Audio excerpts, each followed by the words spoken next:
Well, I decided to come on a little bit earlier tonight because this is just such a nail biter. We will keep an eye on this one, the Spurs and Timberwolves. We're obviously all hanging on to the edge of our seats, gnawing our fingernails down to the nub in this really breathtaking, close battle that we've got tonight going on between the Spurs and the Timberwolves. I kid, of course, because with, just about under 6 minutes to go in the fourth now, it is roughly about a 50-point lead. Do not adjust your listening devices, whether you're watching on computer, television, or your cell. I said 50. The Spurs are up by 50 in game two, in a must-win game, obviously. But in the venerable words of Vin Diesel, it don't matter if you win by an inch or a mile. Winning's winning. So obviously the Spurs obliterate Minnesota in game two, but Minnesota will happily take that butthole clenching 2-point victory that they squeezed out in game one. Of course, the Spurs had a shot in the air, a good look in the air at the buzzer, which kind of caromed off, hit around the rim. Otherwise, this would be just a dominant statement by the Spurs in taking a 2-0 lead. But that, make or miss league, that shot did not fall, and the Timberwolves will take their 1-1 split and lick their wounds back in Minnesota, where, again, I thought probably they will split there as well. I picked the Spurs before this series began in 6. I kind of waffled just a bit last game and said 7, but I did not pull off my confidence meter in the San Antonio Spurs. I still had them to win this series, and this is an exact reason as to why. It's because this team is stacked. This team is loaded. Look, I want to use the vernacular or the term super team. Now, that is obviously a loaded term. Super team means different things to different people. The way I have typically utilized that term in the past was an inorganically constructed team full of mercenaries, which is unbeatable and too big to fail, put together the wrong ways, that go on to either win championships or try to steal a championship. The Oklahoma City Thunder, obviously, you can't really use that term in that capacity to define them, just like I feel like you can't use that term to define the Spurs, because the Thunder and the Spurs primarily homegrown. Yes, Shai Gilgeous-Alexander came over to Oklahoma City in a trade, but the vast majority of that team homegrown. The vast majority of the San Antonio Spurs homegrown. Also, there is only really one star on both of those teams. Both teams, the Spurs and the Thunder, I think, have a myriad of all-NBA caliber performers and potential all-stars, but they are, of course, headlined by a big one of SGA and Victor Wembanyama. So you can't use super team in the traditional sense to define either one of these teams, but in the sense that these teams are absolutely loaded, absolutely stupidly stacked with elite talent up and down beyond the starting roster, by the way. The fact that these teams are unbeatable in my estimation, yes, maybe the Spurs are a year ahead of schedule because of their youth and inexperience, of which they showed and flashed off in game one in that loss. But when they put it together, they have the ability to be by far the best team in the NBA. They showed in the entire second half of the season when they went 30-4 and had a net rating of 13 because they have just a litany of elite top 5 lottery picks that are all hits. They're all panning out by and large. Led, of course, by Victor Wembanyama, but just like Oklahoma City has put Shai Gilgeous-Alexander in the optimum position to succeed, so too have the Spurs. Let this series prove as exhibit A of that fact. Victor Wembanyama struggled mightily. He was raked across the coals by some, including myself, just really challenged and dared to be better in game two. He was 5 of 17 for 11 points in game one. Granted, he still had 15 rebounds and 12 blocks. He impacted the game in more ways than just the final scoring column would have or understand. But still, 5 of 17 for 11 points is what it is. Not good enough for All NBA 1, All Defense 1, Depoy 1, MVP 2, even if he was just 22. I challenged him to respond tonight. Look, he was all right. How many times do I say SGA was all right? Like, he was okay tonight. He wasn't great, and he did throttle off the defense a bit. He said in the post-game press conference he expended too much energy on one side of the floor. He had the 12 blocks in game 1, only 2 blocks tonight. But still, a good and okay game for Victor Wembanyama. 19 points on 7 of 15 shooting, still under 50%. He still shot 7 3-pointers tonight. He was 0 of 8 in game 1, 2 of 7 tonight. He had 15 points to go along with the 19, or 15 rebounds to go along with the 19 points, the aforementioned 2 blocks and 2 assists. He was okay. He was a plus 12 in 26 minutes played tonight. Now look, the bench of the bench finished basically the entire fourth quarter. So there are guys in here that are backups to the backups. But at the end of the third quarter, when this game was all but decided, a 35-point margin of differential, the Spurs up by 35 end of 3. And at that point, 10 players had logged minutes for the San Antonio Spurs. And Wemby's 26 minutes, his plus 12 in those 26 minutes, was 10th best on his team. 10th best. So, I say 19, 15, and 2, all right. But the pushback that I might get from some would be, oh, but he's just so impactful to the game. His presence, his defense, et cetera, et cetera. Not bared out by the line tonight.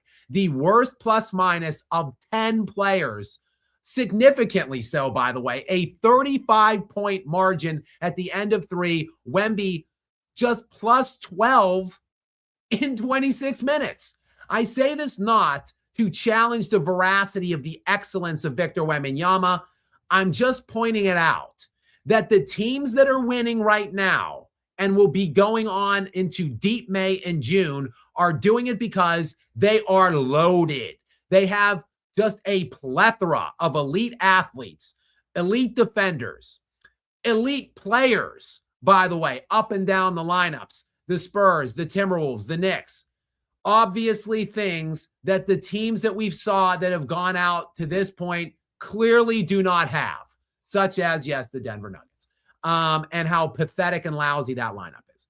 But shout out to the San Antonio Spurs, not simply Victor Wembanyama, the entire Spurs lineup, who just laid an epic ass beating down on the Minnesota Timberwolves, punched the bullies in the mouth tonight.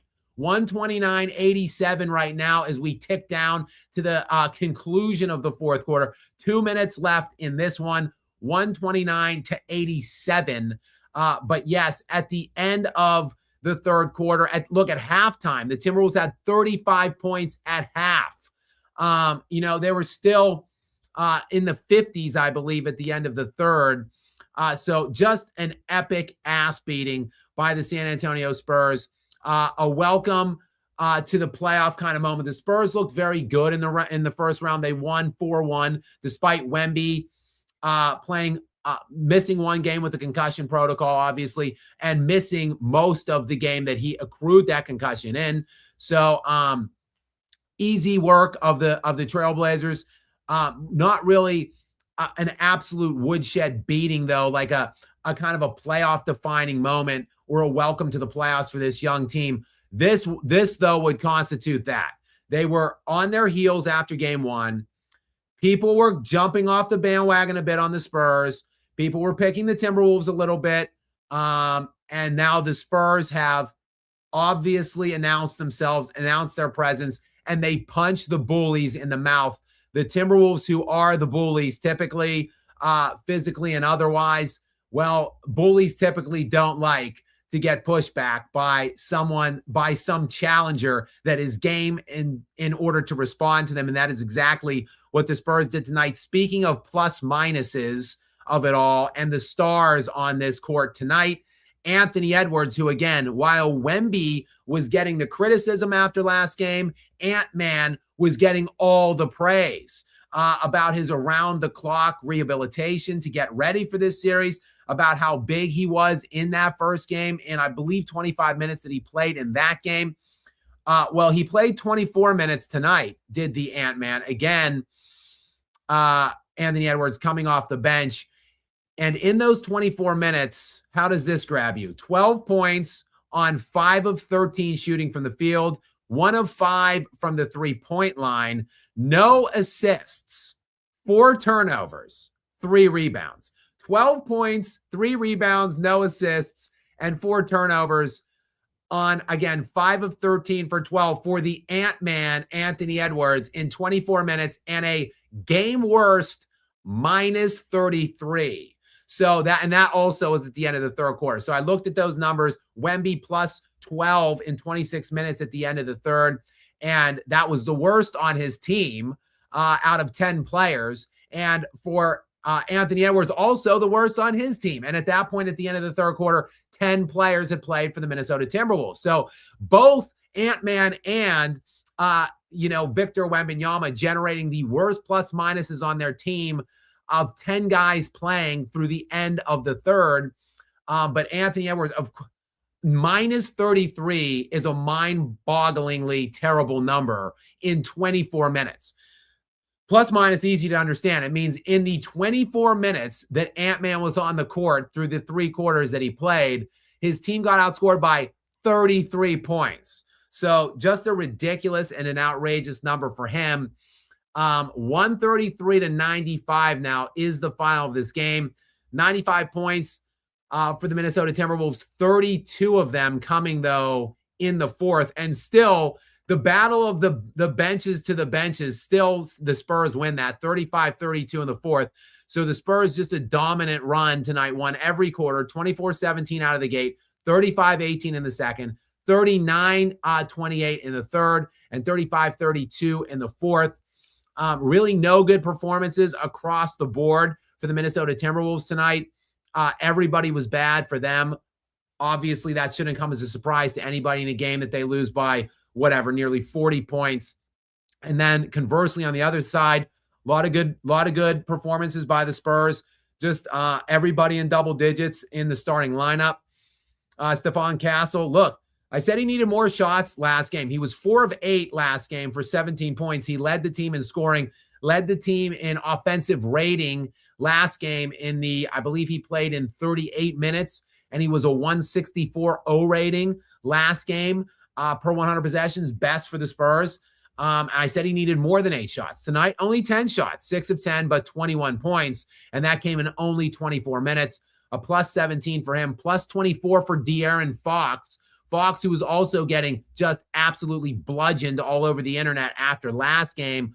But De'Aaron Fox responds with a plus 24, which is the best number of any of the starters. The bench was just going crazy in this game. At the end of the third, it changed. The numbers changed now through the end of the game now with the fourth factored in.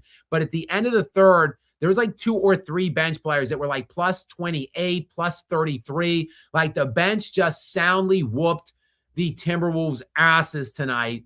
Of course, there was the return tonight of Ayo Dosunmu, who much was made about his absence at the end of last series and the beginning of this series. Of course, last night, Gary and I spoke about him and his availability. Gary estimated or expected that his return would come sometime this series. It actually came tonight. Not that the Timberwolves noticed any, because in 10 minutes, he had 0 points on 0 of 4. But hey, only a -6 for him in 10 minutes in a game that they lost by 40. So maybe more Ayo moving forward. But this is obviously just a wash game for the Timberwolves. You go back, it's going to be, again, I think 1 day rest. So they get now 1 day off, and then the next day they will play again in Minnesota. So we'll see how the Timberwolves now respond. I expect a much better and more focused game from them, obviously. I think still that the Timberwolves do split this series in Minnesota, and it will then be a best-of-3 game series. And I still ultimately do like the San Antonio Spurs to come out of it. But yes, this was a much-needed and a terrific response from the Spurs tonight on their home floor, 10.5-point favorites, and needing to get off the schneid. Speaking of 10.5-point favorites, there was another 10.5-point favorite in action tonight in Madison Square Garden. The Knicks, of course, after eviscerating the Philadelphia 76ers in the last game, a bunch of blowouts, obviously. Just talked about that near 40-point smackdown in the Minnesota-San Antonio game tonight. Well, it was a 39-point beating by the Knicks administered to the 76ers last game. And Joel Embiid didn't have a great game last game. If any of you remember, I believe he had 14 points, like 3 rebounds and 1 assist, something like that, on abysmal shooting from the field. Yeah, he didn't play at all tonight. And despite the fact he sat out on the heels of a 39-point massacre, the Philadelphia 76ers showed a lot of heart tonight, a lot of life. They were really ahead or just right in the game, the whole game practically. This was unlike the second game between the Spurs and the Timberwolves. This was a very tightly contested game, a good game, a competitive game. And the 76ers and Knicks were just trading blows back and forth all game. It was pretty much within like a 5-point game either way through the whole thing. And the Sixers actually were up most of the time as I was watching this in the first 3 quarters. Ultimately, just too much for the Knicks down the stretch in the fourth, which was a tightly contested defensive battle, maybe nerves as well checking in the fourth, because the Sixers score only 12 points in the fourth, lose that quarter 19-12 to lose this game 108-102, 6-point win for the Knicks to seize a 2-0 series lead in this. But 33-31, Philly won the first. Then New York won the second, 30-29. Then they tied 28-28. So then just the offense evaporates for both teams in the fourth. Like I said, tight defensive battle in that fourth quarter, but just too much for the New York Knicks.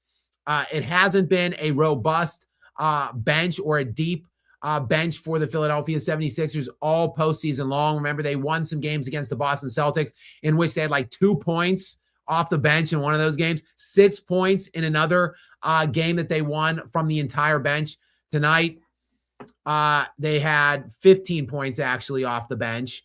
But the Knicks, obviously the deeper team, I'd say the better team. Jalen Brunson, who's just been fantastic this postseason, didn't shoot it great tonight, 9 of 21, but 26 points, found a way to get his points. OG Anunoby has been big all playoff long. He was again tonight, 24 points for him. And the Knicks, look, they had some historic blowouts over the last couple games. I've talked about it on this live stream in excess, how they've been just so utterly dominant in a 4-game run. It was 15, 29, 51, and 39 were the wins that they've had over the last 4. They actually were the first team in NBA history to win 3 straight games by 25 plus points. And they needed to actually grind this one out and win it in the clutch. And they couldn't just rely on a 25 to 50 point beatdown tonight. And then they showed that they can do that too. Remember, because they lost 2 close games to the Hawks in clutch time, two 1-point losses back-to-back games in the first round in games 2 and 3.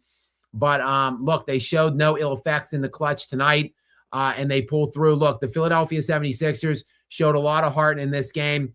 Paul George, 19 points, 7 of 18. Tyrese Maxey, who continues to just be one of the more, I'd say, underrated superstars in the NBA.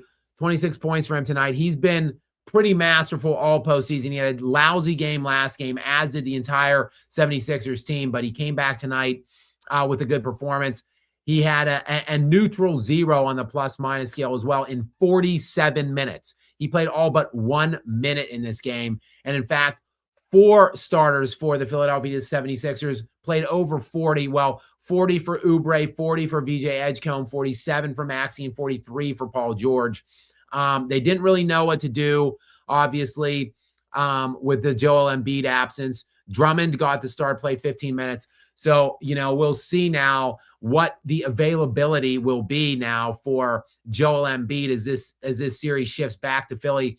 But look, 2-0, you got to feel confident. All time in NBA history throughout every round, every series that has ever been played.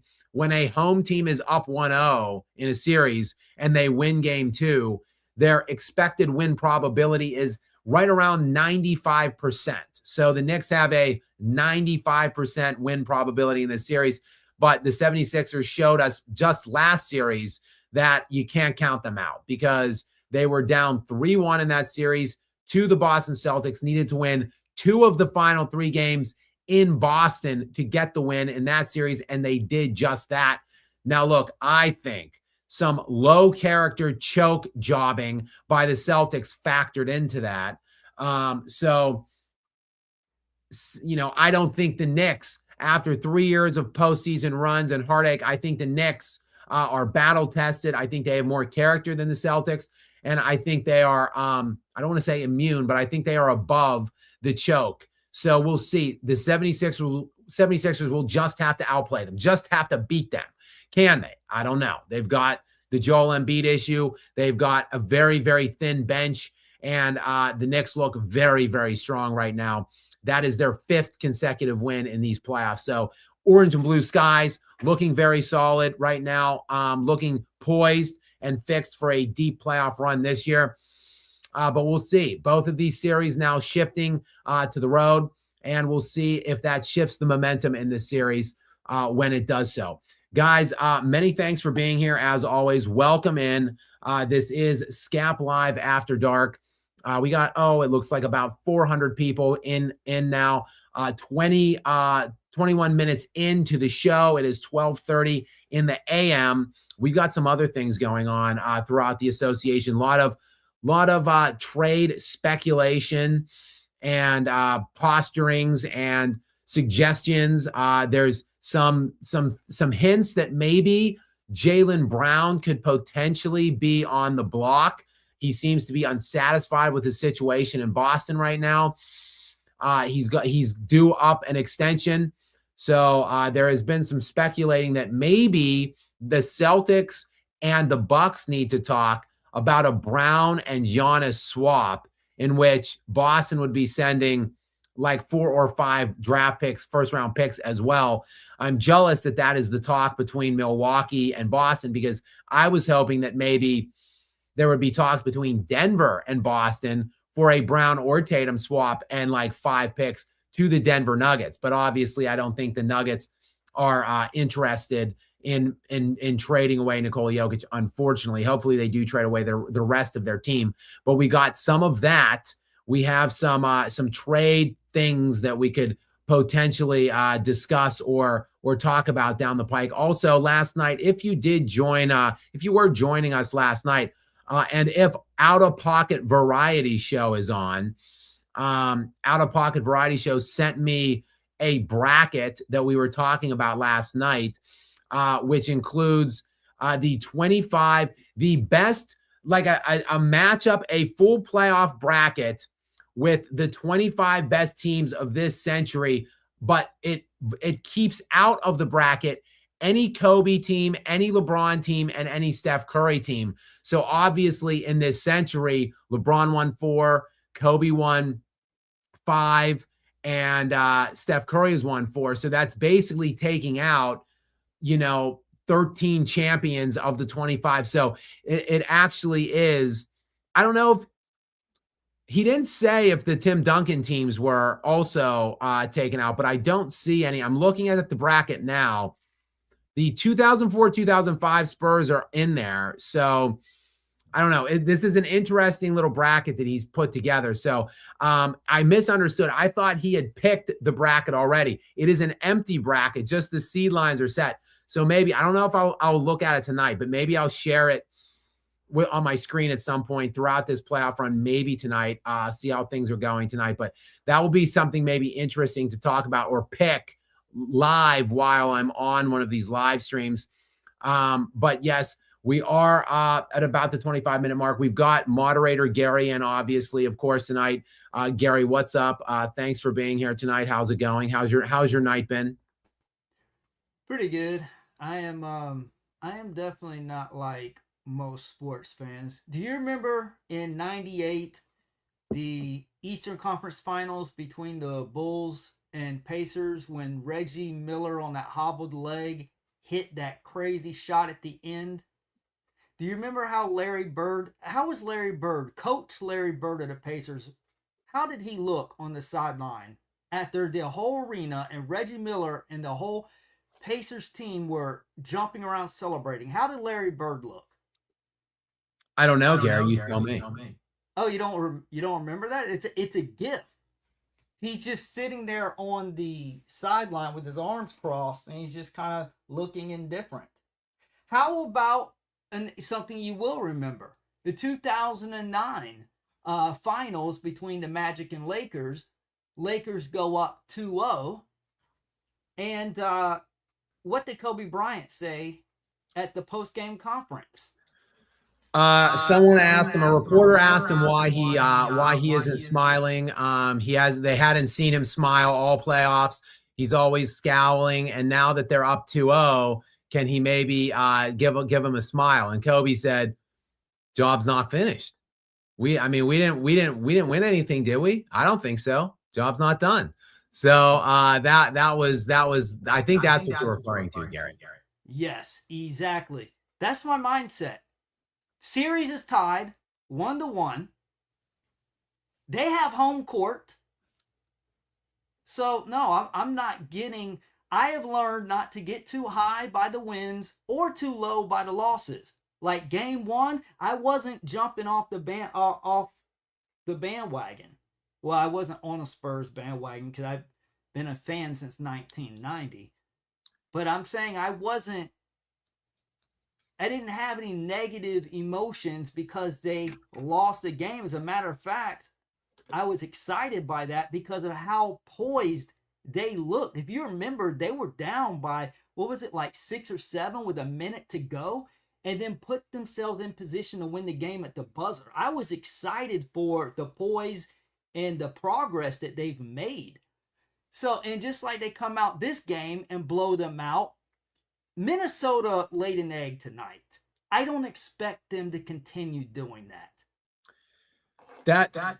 While that is fair, the Spurs played a poor game themselves in game 1. So they could obviously have played much better, and they did. So there's a little mixture of both going on. Like game 1, very bad game played by the Spurs. Tonight, very bad game played by the Timberwolves. The truth is usually somewhere in the middle. I do think the Spurs are much better. I think their ceiling and their potential is definitely above the Timberwolves at this point, especially because they're a little lightened in the rotation now at this point with no DiVincenzo, and we'll see about Anthony Edwards. Look, it's hard to be critical of Anthony Edwards because he is playing with an injury presumptively. Like he's below 500, but you're on the floor. So you're playing, which means if you play poorly, there's going to be criticism. Don't put yourself in the situation. Don't play if you feel like you don't want to take that criticism if things go poorly or go against you. I mean, I think Nikola Jokic was hurt basically all throughout the playoffs. Basically, I think he's been hurt since the knee injury midseason. He just has never been the same. He was so dominant in the first 2 months of the season, 35 games before that knee injury, and he just never really got back. But he's on the court, so like he's not immune to the criticisms that come his way because you're on the court. So I mean, if you're playing, there's a difference between hurt and injured. So like, it is what it is. And Edwards tonight he was terrible. One of the worst games I've ever seen him play. Again, minus 33 in 24 minutes. Kind of speaks for itself. Like your team got outscored by 33 points in 24 minutes that you're on the floor. Not good.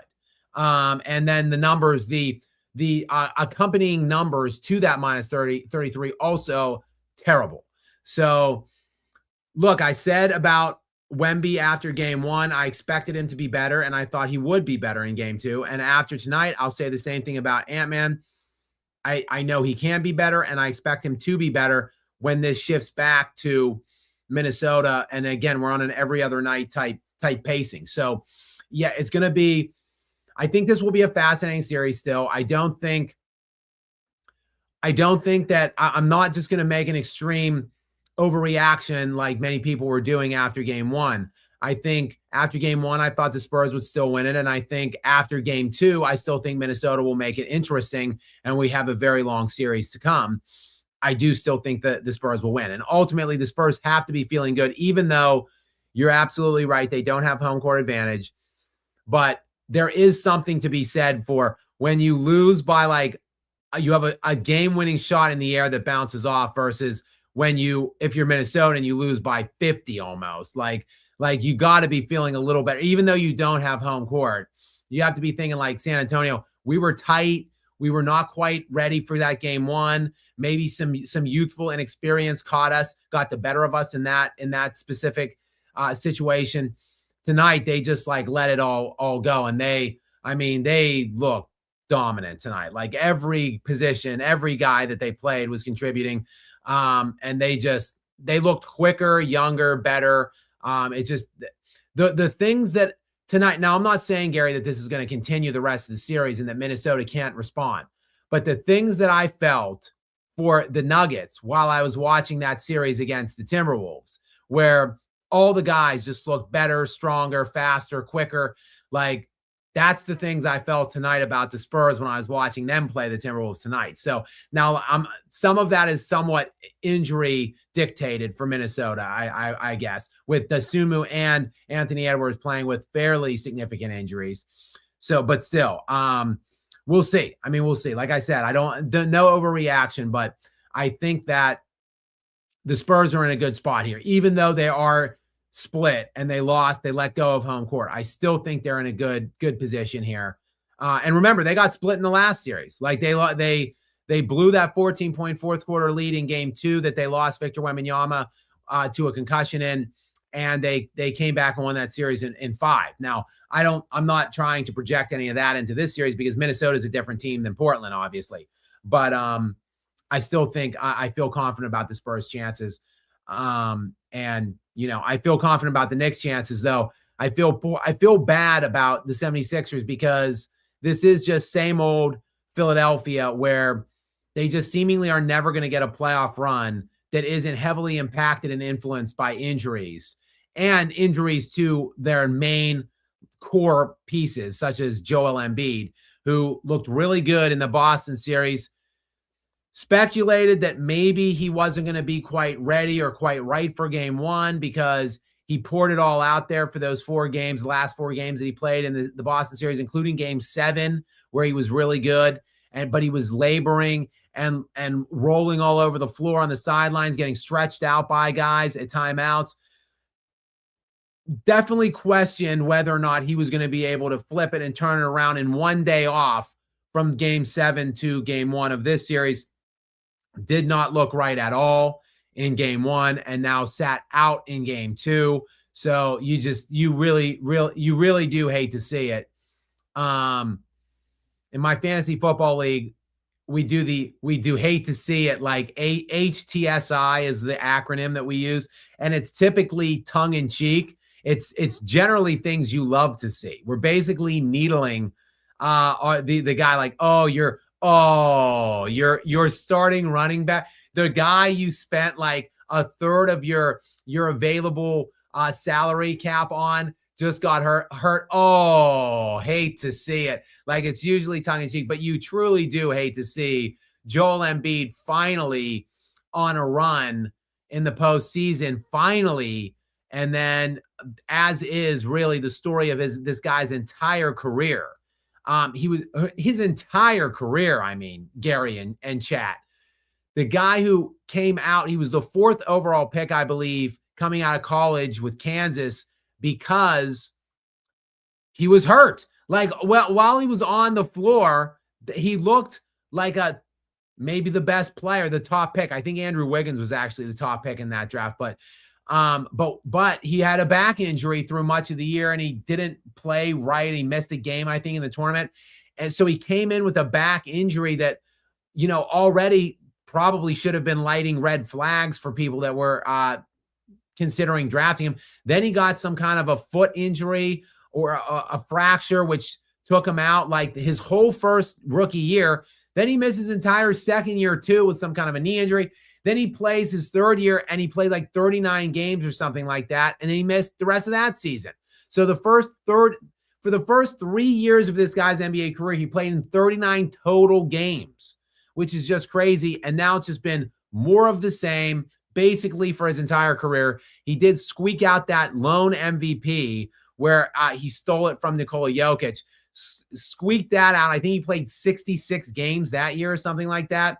And then since that MVP season, he's been like 39 games or less in the 3 years that would follow. So you do really just hate to see it. We went over this on a previous live stream one time. He is the all-time NBA leader in points per 75 possessions. So he is an elite all-time player, not only an elite scorer and rebounder when healthy, but also made a couple all-NBA defensive second teams, I think 3 second team selections.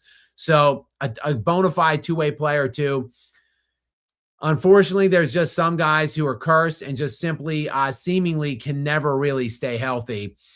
So we'll see, what the expectation is in game 3 for his availability or his status.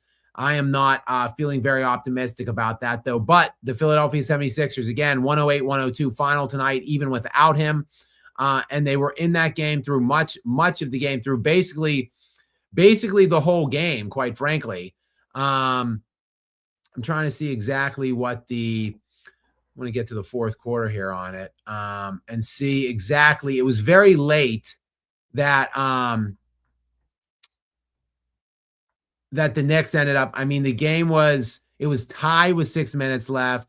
It was a 2-point game with 4 minutes left. It was a 2-point game. So I mean, it really was. It was tied, and then Brunson hit a shot, and it was basically with like under 5 minutes to go that broke the tie, 101-99, and then they kind of barely held the lead the whole rest of the way home after that. So essentially up into the midpoint of the fourth quarter, this was a one possession game most of the game. So, maybe Embiid doesn't get back, but possibly, who knows, maybe it is just going to be, the remainder of those guys, the Tyrese Maxeys of the world, that will step up and play a big game. So I don't want to count them out regardless of whether or not Joel Embiid is available or not. Gary, anything to add on either of the games from you tonight? What do you think? No, I'm just disappointed that Embiid wasn't able to play, because I think this could have been a classic series. If the Sixers were at full health, man, it could have been such a fun series. But I just feel like the Knicks are probably going to rout them in like 5. I think the Sixers will probably get 1 in Philly, and then the Knicks will close them out in 5. So I don't know if maybe this news might change something. OG Anunoby did get hurt in that game. I'm looking to see if there's any update right now at this point. That was the first super chat. What's that? Say it again. The first super chat. If you want to click on it. Oh, okay. OG. That's why I didn't mention it just now, because I was waiting, and I looked momentarily ago. I didn't see an update yet. ESPN at 12:15, which would have been 33 minutes ago.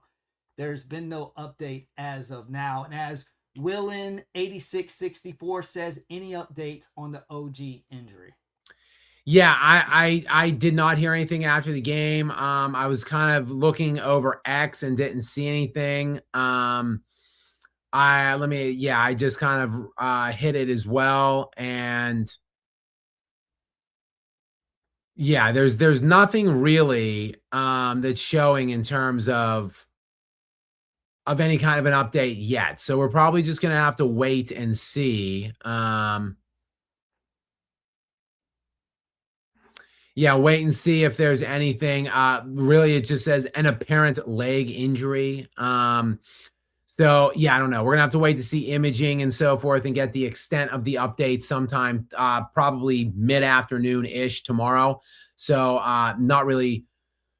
That would be a huge blow. If they not maybe not for this series, because look, when you go up 2-0 And you have home court advantage too, by the way. That means, you've got game 5 and 7 at home if necessary. But like in a best of 7 game series, if you're up 2-0, that means you got to lose 4 of the next 5 games. So like kind of unlikely, generally speaking. If you take a 2-0 lead, that's why it's 95% win probability throughout NBA history. Because if you take a 2-0 lead, chances are you are better than the opponent. And therefore, it is unlikely that you will then turn around and lose 4 out of 5. So even with or without OG Anunoby the rest of the way in this series, you got to still probably like the Knicks' chances to get out of this series into the East Finals. But no OG Anunoby moving forward beyond this series would definitely impact the Knicks' chances substantially in not only the next round, but of course, obviously, if they get into the NBA Finals, of ultimately winning their first NBA championship in like 50 plus years. So definitely have to keep an eye on him. OG Anunoby has been instrumental the last couple years, really. But certainly this season, he's been a really big performer in the postseason this year in particular. A 17-point per game player this year, as well as he finished 10th in the Defensive Player of the Year voting. In the playoffs this year, though, 21 points per game in the 7 games coming into tonight. 21 points, 8 rebounds per game. So 21 and 8 on 64% shooting from the field, 60% shooting from the 3-point line. Oh, by the way, he shoots nearly 5 a night. So just a crazy run for him in this postseason. And that would really be a devastating turn of events for the Knicks, I think, if they were to lose him. Gary, let's check in on the great Bib Bob. Did I do that right, Gary? The great Bib Bob. Okay, so he says, and I actually want to compound a question to you, Skap. Before we get into this, let me ask you, don't look it up. Do you know who drafted Jaden McDaniels? I sure don't, Gary. Oh, let me enlighten you, because he surely could be helping another team right now, and that would be none other than the Los Angeles Lakers. Could you and LeBron was on the team when McDaniels was drafted and then traded, I believe, to the Thunder, and then the Thunder traded him to the Timberwolves for Dennis Schrader, if I'm not mistaken. So LeBron right now could have McDaniels on the Lakers. Could you imagine that? Now he has played his entire career with the Timberwolves. But he was traded probably on draft night. Yeah, that's what I'm saying. He was traded to OKC, then OKC traded him to Minnesota. So 28th overall selection, and then he was traded to the Oklahoma City Thunder along with Danny Green for Dennis Schrader, and later traded to the Minnesota Timberwolves along with draft rights of Emmanuel Quigley. So that was all on one. So I don't really hear about a guy being traded twice on draft night. That's pretty crazy that happened. But I'm sorry, Gary, did you read this one? Can you? No, I was just asking you that before, and then it would combine with the question. I'll go ahead. Well, not only, Gary, could LA have had him, the Thunder obviously had him as well before they traded him too. That would have just been one more. Hold up. This is my chance to crap on LeBron right now, because LeBron was the GM at the time and he whiffed on McDaniels. That's my whole point. I don't think LeBron is that involved in that he's dealing with a 28th overall pick. He was the 28th overall pick in the first round, so not an altogether very highly touted player coming in, I should say, into the NBA during that draft, as he was only, like I said, just the second or the 28th pick, like nearly a second round pick. So a lot of value there, which probably leads right into the great Bib Bob's super chat. Thank you very much, the great Bib Bob. Gary, go ahead with his question or comment. Hey, Scott, what's your thoughts on McDaniels being underrated? Today's game wasn't good, but he's a great defender and can give 30 points if needed. Yeah, I mean, I really like Jaden McDaniel. I like his game quite a bit. He's 6'9". He's listed at 6'9", 185. So pretty light. I'm like 190 at like 6'2" and a half. But 6'9", 195 or 185's got that long wingspan. Very athletic. Obviously punked the Denver Nuggets. It was hard to watch. Punked Jamal Murray. Snatched Jamal Murray's soul in that series. Pretty pitiful showing by Jamal Murray. And that was mainly credit to Jaden McDaniels. So look, the Wolves just have these guys. They had in Atlanta now, SGA's Nickeil Alexander-Walker, SGA's cousin or whatever, was like one of those really elite defensive kind of two-way guys that they had when they beat the Nuggets in 2024. Of course, he went to Atlanta on a big contract, and now it's been like the rise of Jaden McDaniels.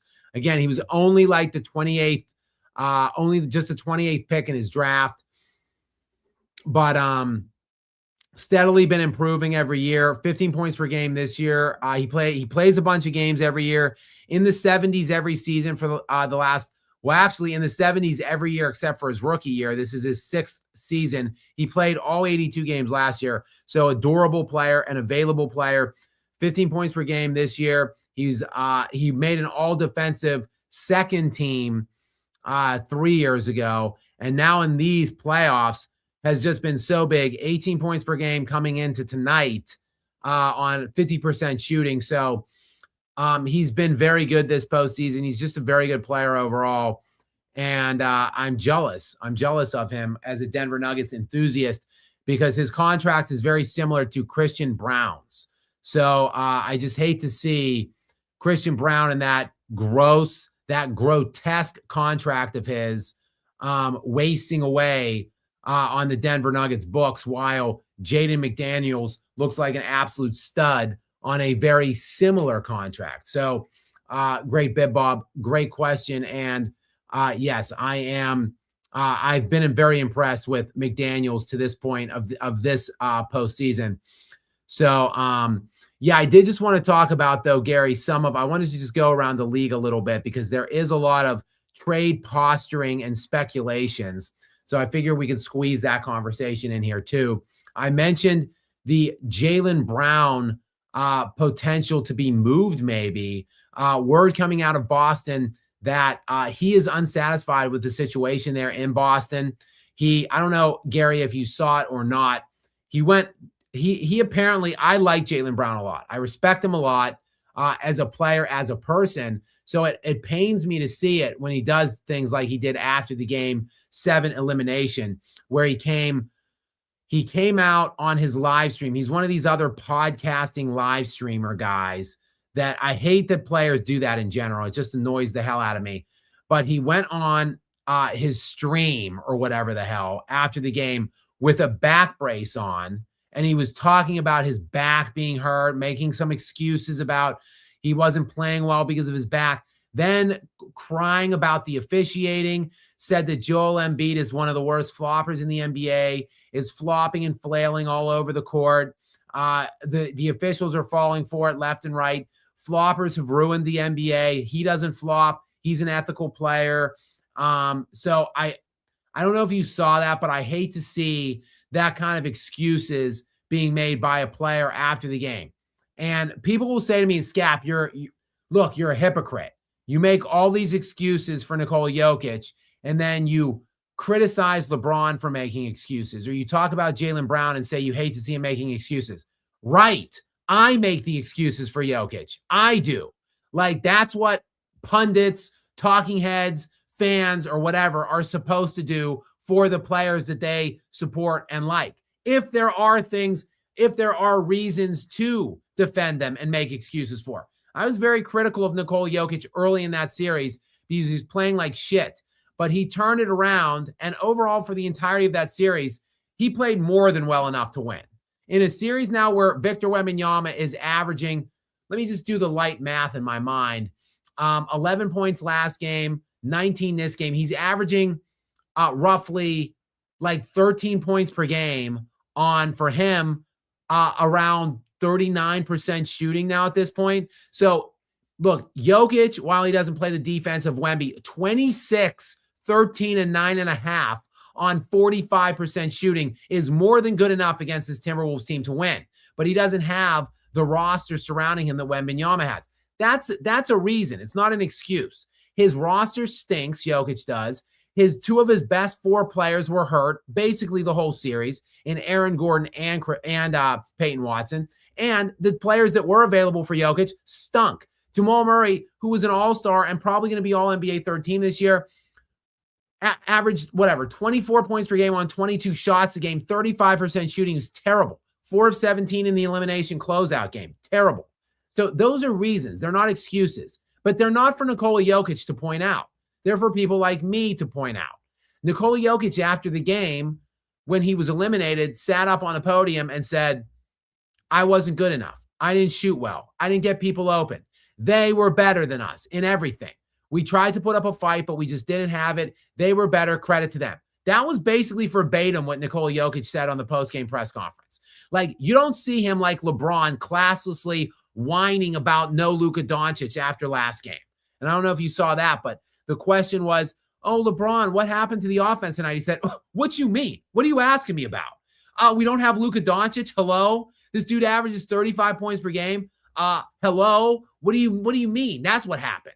Like, and then Jaylen Brown, oh, my back. Oh, I've got to put my back brace on. Oh, the officials had it against me. They were targeting me all playoffs. Like, just shut up, guys. Shut your mouths. Like, please. Like, carry yourself with a little more class and dignity. So I hate to see it. I expect to see it from LeBron.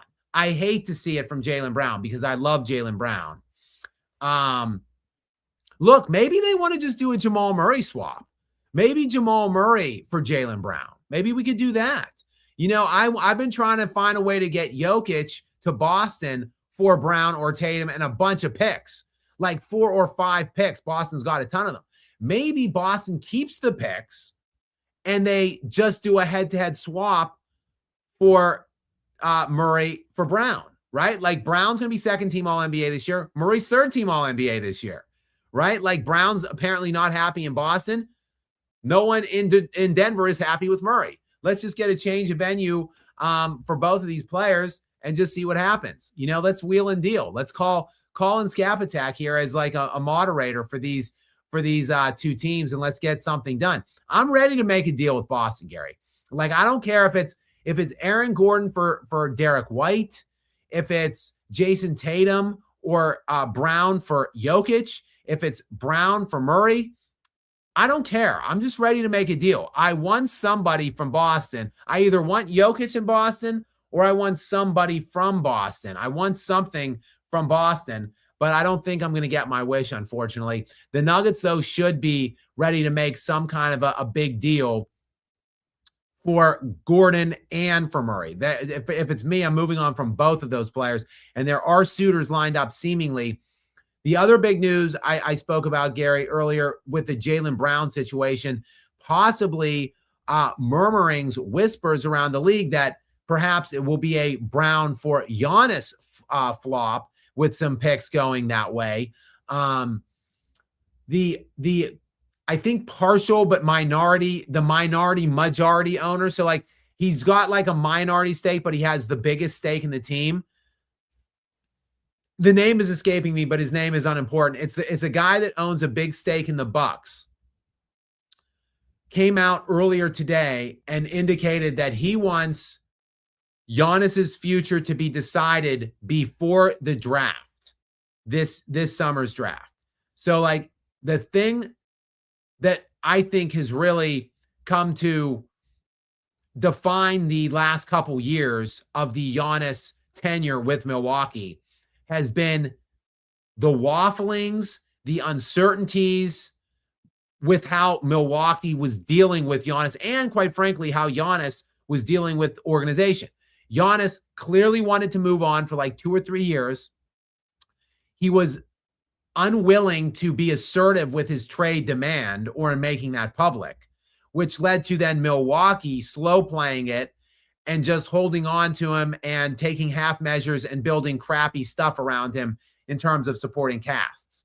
So, it's interesting now that through 2 or 3 years of that uncertainty from basically both player and organization, it seems like Giannis is just ready to get the hell out of there. And the ownership now as well is saying, like, let's not let this stretch out any longer. Let's figure it out before the draft, which let's see. I want to check and see 2026 NBA draft.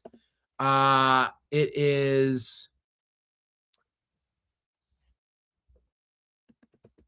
let's see the date. The 2020 June 23rd to 24th. So that's coming up. It's under 2 months away.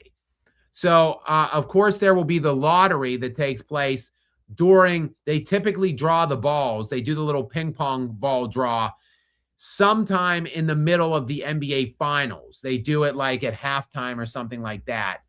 And then the draft then is rapidly after the finals, and the finals, if the finals go 7, will probably go till like the 17th ish. So then 1 week later will be the draft. So, and then of course, early July, they've got the moratorium on free agency and player movement, but you hear the deals trickling out and the expectations of where players are going to sign. That's another big moment, that early July.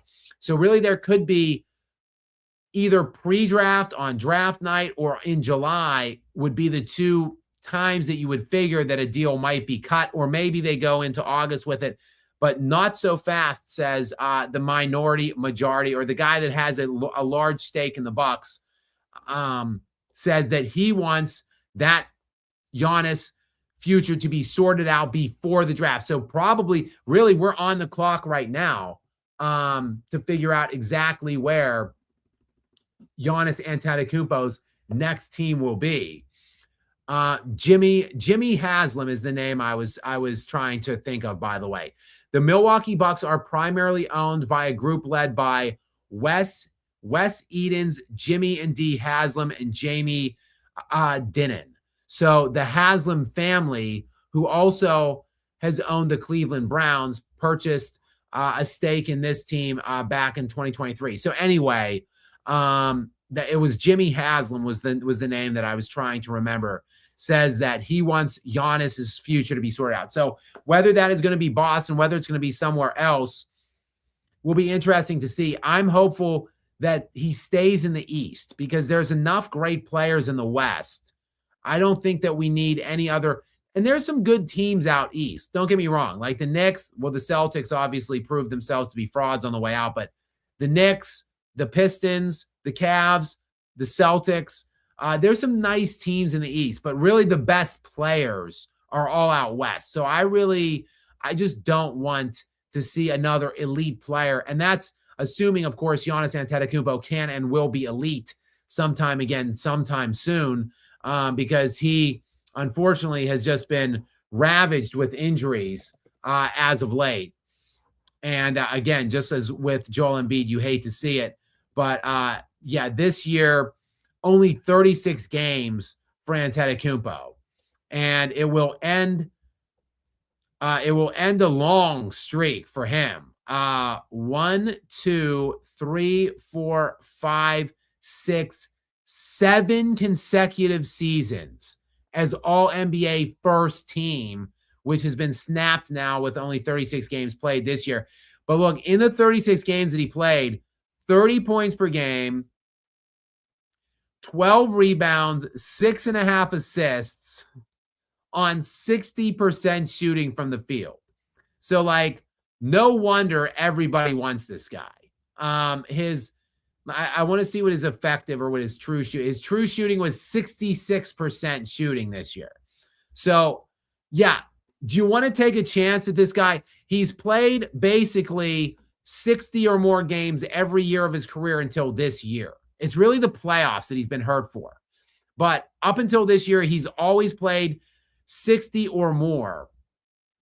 This is the first year, 36 games, that he's really, really been impacted in the regular season to injury. It's really been the postseason, tragically, that he hasn't been able to be healthy for the last couple of years. But when he was playing this year, 30, 12, and 6.5 on 67% true shooting. Do you want to take a risk that guy who's only 31 will get back to 65 plus games moving forward? I know several teams around the NBA likely will. So he still is. Gary, 7 consecutive All-NBA first-team selections is wild. He made 2 All-NBA second teams to start that streak. So 9 straight years, a streak of 9 straight years of All-NBA snapped with only 36 games played this year. But 7 straight that's wild, quite frankly. And it is so elite. It puts him in rarefied air. I want to see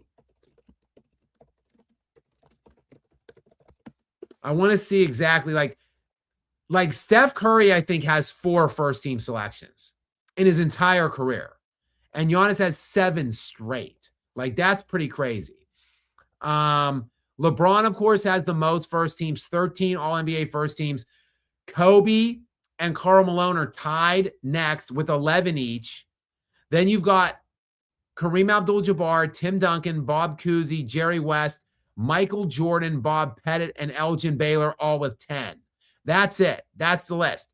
10 dudes that have been double-digit first-team selections. Again, Kobe with 11 and Malone with 11 and LeBron with 13. Those are the most. Then you move into the next wave. Oscar Robertson with 9, Larry Bird with 9, Magic 9, Shaquille O'Neal 8, and then Wilt Chamberlain and Giannis 7. So like the dudes I just named, there's 14 guys that have more than Giannis all time. And he's 31 and he made 7 straight. Some of the guys that he has more than Kevin Durant, obviously, more than Dirk Nowitzki, Steph Curry with 4. Dirk and Steph have 4 each. So they have 8 total, and Giannis has 7. Kevin Garnett, 4. Moses Malone, 4. Moses Malone, 3 league MVPs with only 4 first-team selections. Pretty wild. Steve Nash, 3 with 2 MVPs. It's one of the things that drives me crazy about Kobe Bryant, by the way. 15 All-NBA selections, 11 first teams, 2 second teams, 2 third teams, 15 All-NBA selections, and 11 first. 1 MVP. Steve Nash, 3 first-team selections, 2 MVPs. Moses Malone, 4 first-team selections, 3 MVPs. Such a targeted hatred and bias against Kobe Bryant. It's just ridiculous. But all I'm saying is elite run by Giannis. Elite run. I'm trying to see. I've Googled it before. I find it's hard for me to find it exactly.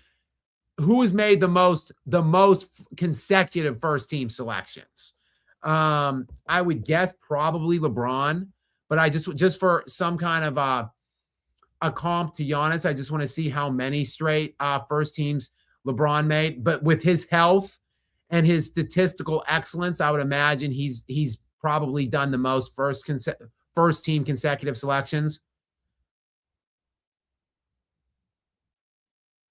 LeBron's streak is 11 straight. So obviously Giannis's has been busted at just 7, but a crazy run by Giannis to get 7 straight first team select. The guy is a crazy. I talk often about Nikola Jokic and his stats and stuff, and then other guys who are Mount Rushmore stats. Giannis is basically, for like the last 8 years, he's just like rolls out of bed and gets 30, 11, and 6. Like while being All-NBA first team defense like 4 or 5 times and winning a Defensive Player of the Year award. Giannis, he's an underrated guy.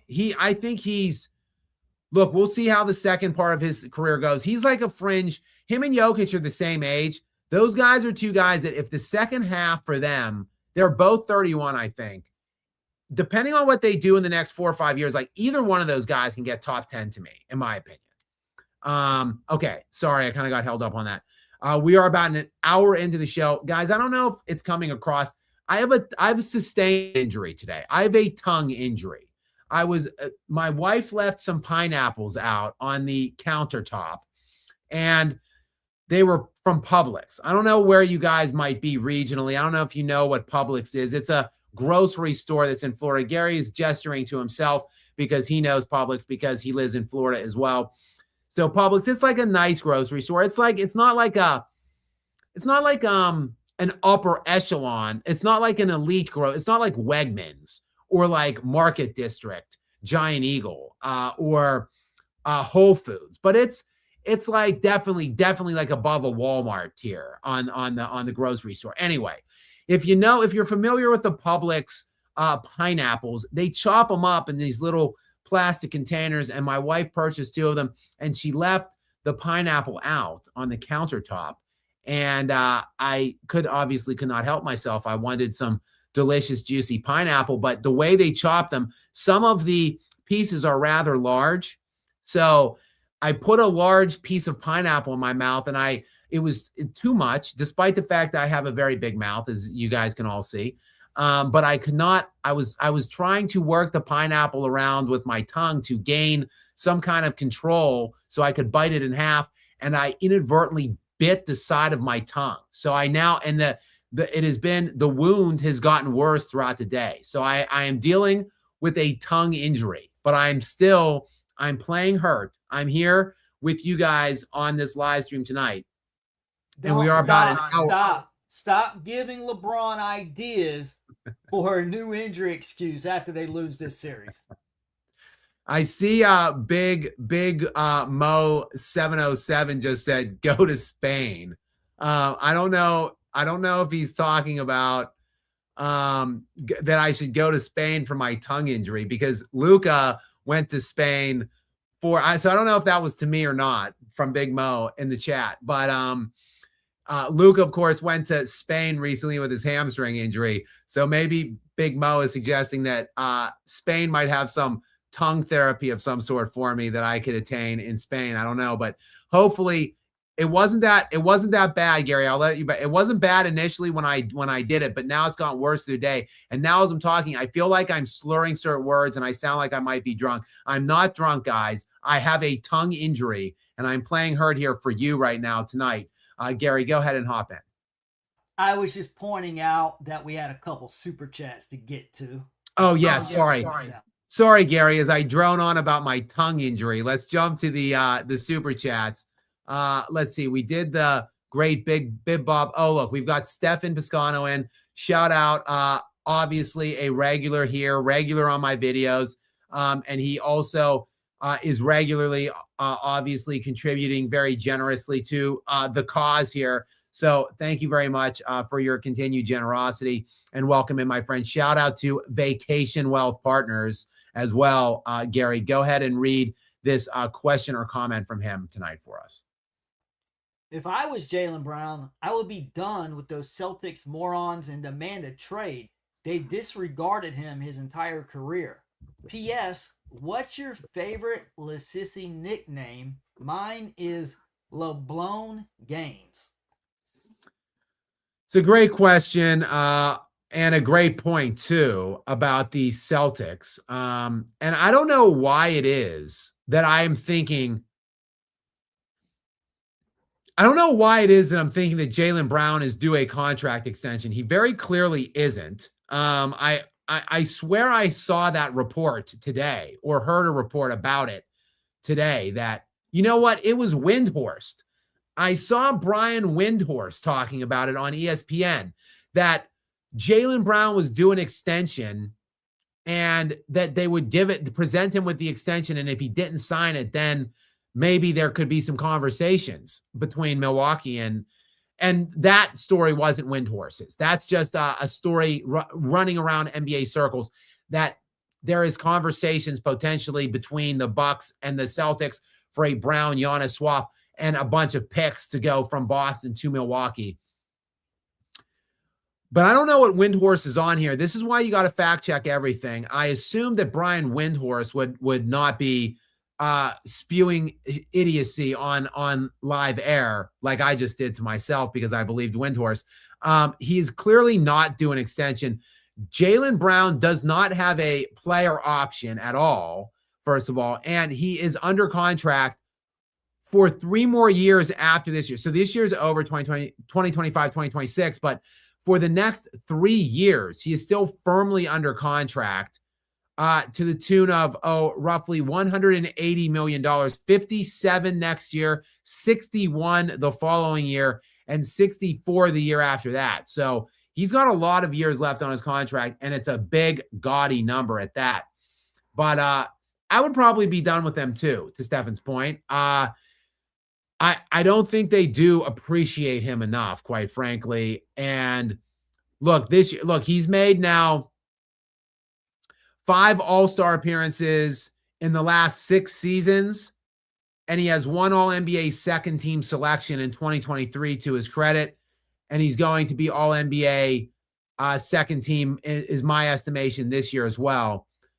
In 2023, 2024, hilariously enough, he was an all-star. He made no NBA designation that year. 23 points per game that year, 5 rebounds, 4 assists, 50% shooting from the field. No All-NBA designation in a year that he was the Eastern Conference Finals MVP and the NBA Finals MVP that year.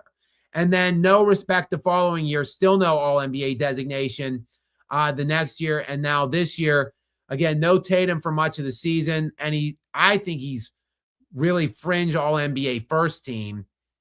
I'm interested to see where he finishes in the MVP vote. My guess is maybe 5th. So we'll see. But yeah, Brown is like, he strikes me kind of as a team lead kind of guy. So like, I feel like it's time to move on from the Brown era. And I speculated that they should move one of them, Tatum or Brown, following the first round exit. It's clearly not working. The fact that Brown is in his 10th NBA season, Tatum is finishing his 9th NBA season. So that's 9 years with these guys together. 2 finals appearances, 1 blown 2-1 lead in the finals, and then 1 finals win. But it just doesn't seem to be working right now for them, for that pairing, for that tandem. So I would move on. Look, they're gonna do something. I think. Maybe they try to justify, maybe they take some Denver Nuggets justifications and say we weren't healthy. Let's go ahead and run it back next year. But I think my expectation is they're moving somebody. Probably not Tatum. Not only because he is presumptively the best one of the players there, but also because maybe there will be some remorse, some buyer's remorse, or at least some skepticism of making a big deal from other trade suitors because he's coming back from that Achilles rupture. So my expectation is Brown or White will be moved. If they one of the two. I'd say White is probably the preferred chip to move. If you're Boston, they would probably prefer to keep Brown and Tatum, but I think one of those players will be moved, and maybe Brown will force their hands if he does indeed demand a trade. As to the second portion of this question, look, I had some names for LeBron when I was younger that I used when I was younger with friends and on my personal Facebook and maybe whatever. Things that I would not call LeBron on my platform now that is almost 100,000 people large.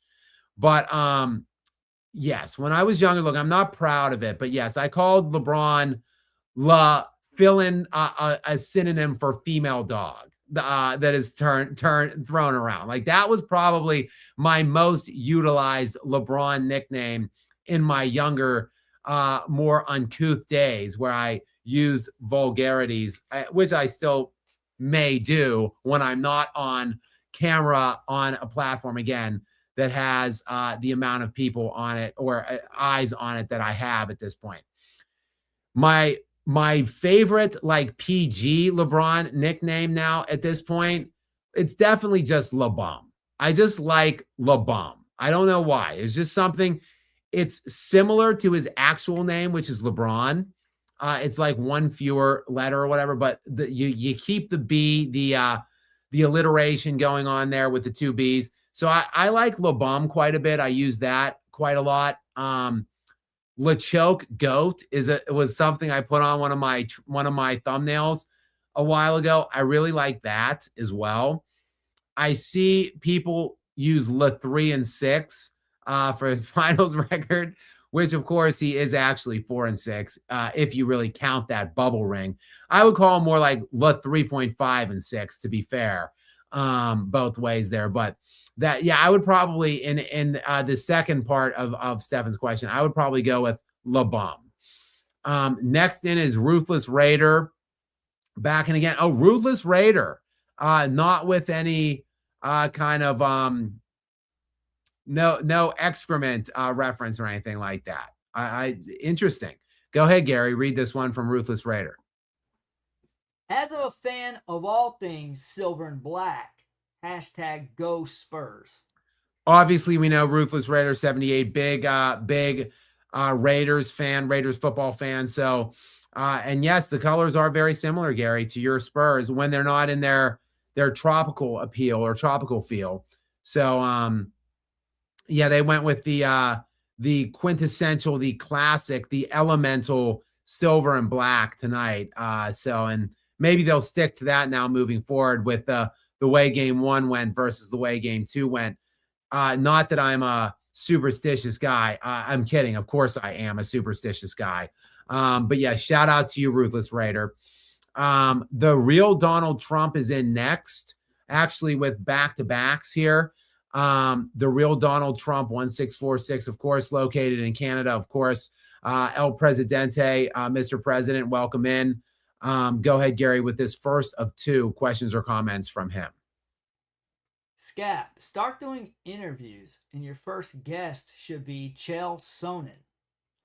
I would honestly love to do interviews. I don't know if I've got the reach to get like I would love to do interviews. I would love to have maybe like Kwame Brown on, who he did a feature on me and spotlighted one of my videos a while back. Love to get him on. I would love to do Chael Sonnen, and he would be he would probably be maybe even a bigger get than Kwame Brown. Chael Sonnen, of course, the former MMA fighter who called out LeBron, who just went in on LeBron and said that he's using steroids, said that he knows what steroids he's using, said he knows who LeBron's steroid provider is. Like, Chael Sonnen went in on LeBron James and those allegations. So I would love to have Chael Sonnen on. And yeah, I mean, there's other guys that I sure would like to get on. I would like to maybe have Bruce Bowen on if I could get him too. I mean, Bruce Bowen, famous, well-renowned defensive wing, played famously for the Spurs, but he played other teams in the NBA before he found a home in San Antonio. He is steadfast that Kobe is number 2 on his all-time list. He's been on air. He's been going on interviews for like 10 years now. And his list has remained unchanged. He does not have LeBron in his top 5 all time. He has Jordan at 1, Kobe at 2, and Tim Duncan at 5 on his all-time list. He loves Tim Duncan, obviously. He played with and won several championships with Tim Duncan. He thinks the world of Tim Duncan. And yet Bruce Bowen, a perimeter wing defender who did play in the Jordan crossover era, who played against Kobe regularly, who played against LeBron and owned him in the 07 finals. Bruce Bowen, no better authority on the greatest players of all time, if his greatest players of all time involve Michael Jordan, Kobe Bryant, and Tim Duncan, and LeBron James for that matter. And Bruce Bowen says LeBron not in his top 5 all time, Duncan 5, Kobe number 2, which is right where I have him, right behind Michael Jordan, just like me and Bruce. So I would love to get Bruce on, but again, I don't know if I've got the the name appeal or the platform to get these people the real Don. I would love to do it. But again, I don't know. I really don't even know how I would go about contacting them or whatever. So I really am just a guy that yes, I do have some, I have a broadcast journalism major in my past, and I did work in the quote unquote industry for a few years, like 2 decades ago. But really, I am just a suffering longtime fan of sport that hates the egregious ass takes that are plaguing us on various mainstream networks like ESPN and all over the interwebs. So I basically just fight with people on like Twitter and Facebook and stuff for like 15 years. And finally, I just got tired of fighting with like 3 or 4 people at a time and saying the same shit over and over again. I figured I might as well just start a YouTube channel and talk shit about sports on YouTube and see if I could reach a bigger audience. So that really is like how I started this and where I began from, or where I came from. So the fact that I'm nearly at 100,000 subscribers now, which I feel like I should be over 100 already. Look, everybody thinks they're getting cheated on YouTube, like everybody. Let me just pull back the curtain a little bit here, Real Don. I'll get to your other question, but let me just pull the curtain back a little bit here from a YouTube creator. First of all, I'm thankful for YouTube for creating this platform for me and others that do not have a platform otherwise. And let me just say this, no matter how big or small the YouTube creator is, they think they're getting cheated by the platform or by the algorithm. Like you could have 2,000 or 3,000, you could have a couple hundred subs, 2,000 or 3,000 subs. You could have 50,000, 100,000, or 1 million. It doesn't matter how big or small. Every creator thinks the algorithm is out to get them. Well, let me just say this. I am an NBA channel primarily. That is what I'm known for. I've been trying to talk more football. I want to talk football and get into the NFL. I have probably 800 videos published, around 800-ish, a little over now. And probably 50 of those are NFL. I'd like to talk more about that. But anyway, I'm known primarily as an NBA channel. Last year in April and May, I've been on this quest to get 100,000 subscribers basically since I started. When I started doing this like 3 years ago is when I really started doing it. I said, I don't know how big I can get, but I think I can get to 100. I think that I looked around the competitors, if you will, in the niche when I started doing this, and I'm like, there's no reason why I can't get to 100,000 subscribers. So I've wanted, and plus you get this silver plaque thing, which I am obsessed with getting from YouTube. By the time I finally get there, they probably won't even do that anymore. But anyway, so I've been on this like individual goal and quest to get to 100. And last year, look, the playoffs should be the biggest time of the year for me as a known NBA content creator on the platform. My views have remained consistent month over month, essentially. Actually, they're even better now this year and in these playoffs than they were last year and in last year's playoffs. I got around 4,000 subscribers in April last year and around almost 7,000 in May. So I was like plus nearly 11,000 subscribers in last year's April and May. So far in this year, with more views over the month over month, this April and May to this point, more views than last April and May. So I'm getting the views still, better, probably more. I have like 15-ish hundred subscribers so far through the end of April and 1 week into May. So almost 11,000 in last April and May and 1,500 right now in this April and May. I'm probably just reading into this more than I should be. And I'm just one of the, like I said, many YouTube or content creators that think whatever platform they're on or whatever algorithm that they're dealing with is against them in some way.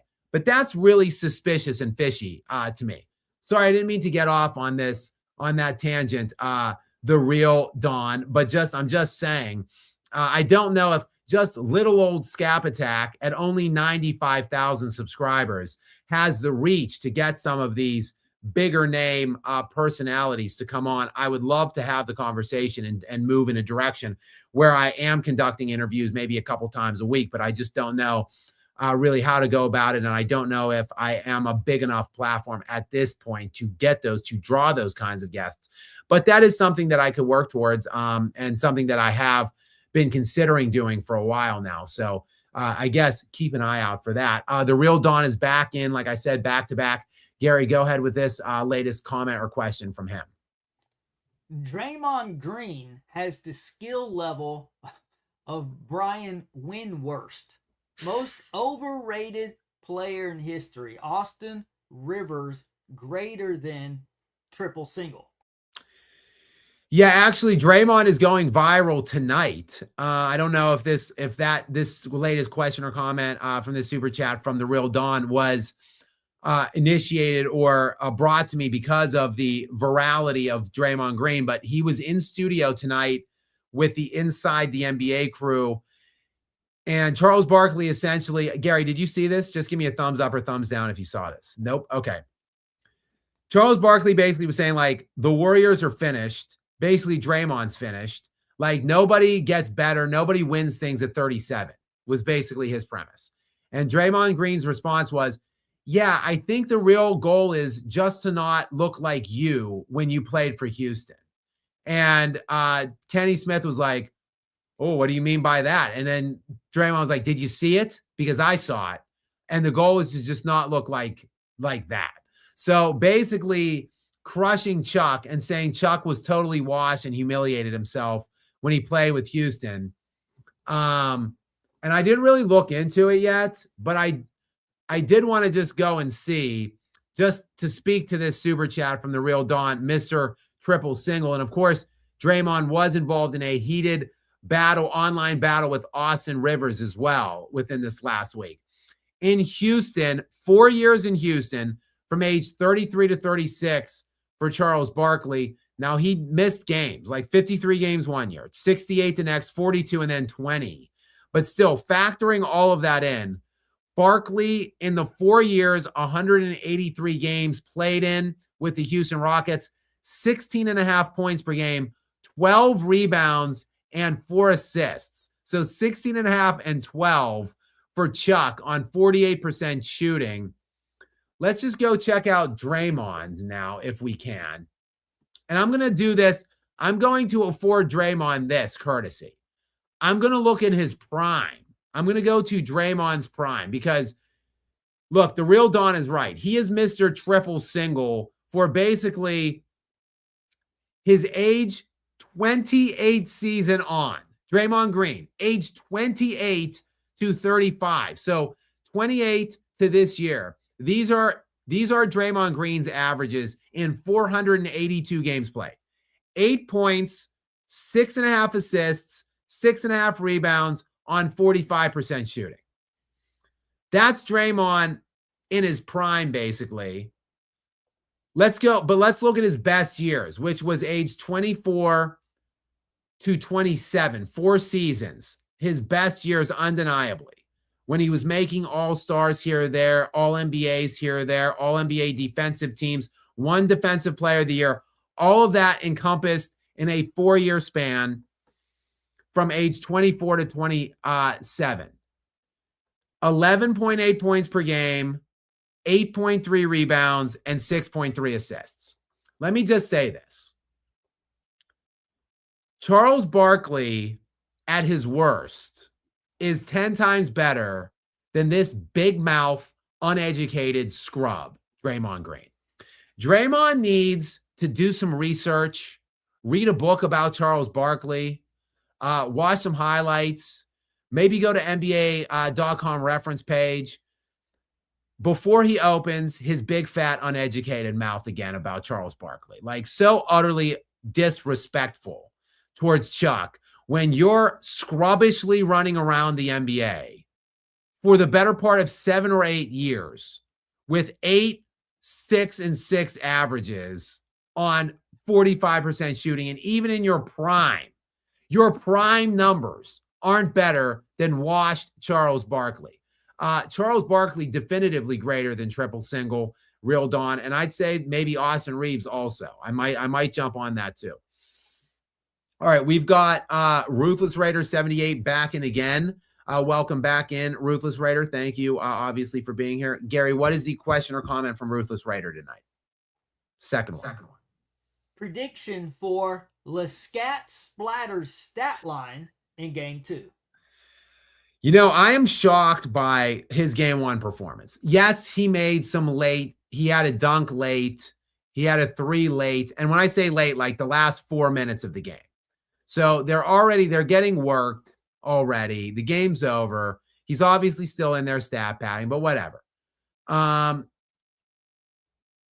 27 points, 6 rebounds, 6 assists, 27.6 assists, 4 rebounds, and -6 only in a game they lost by 18. And he did it on like 70% true shooting.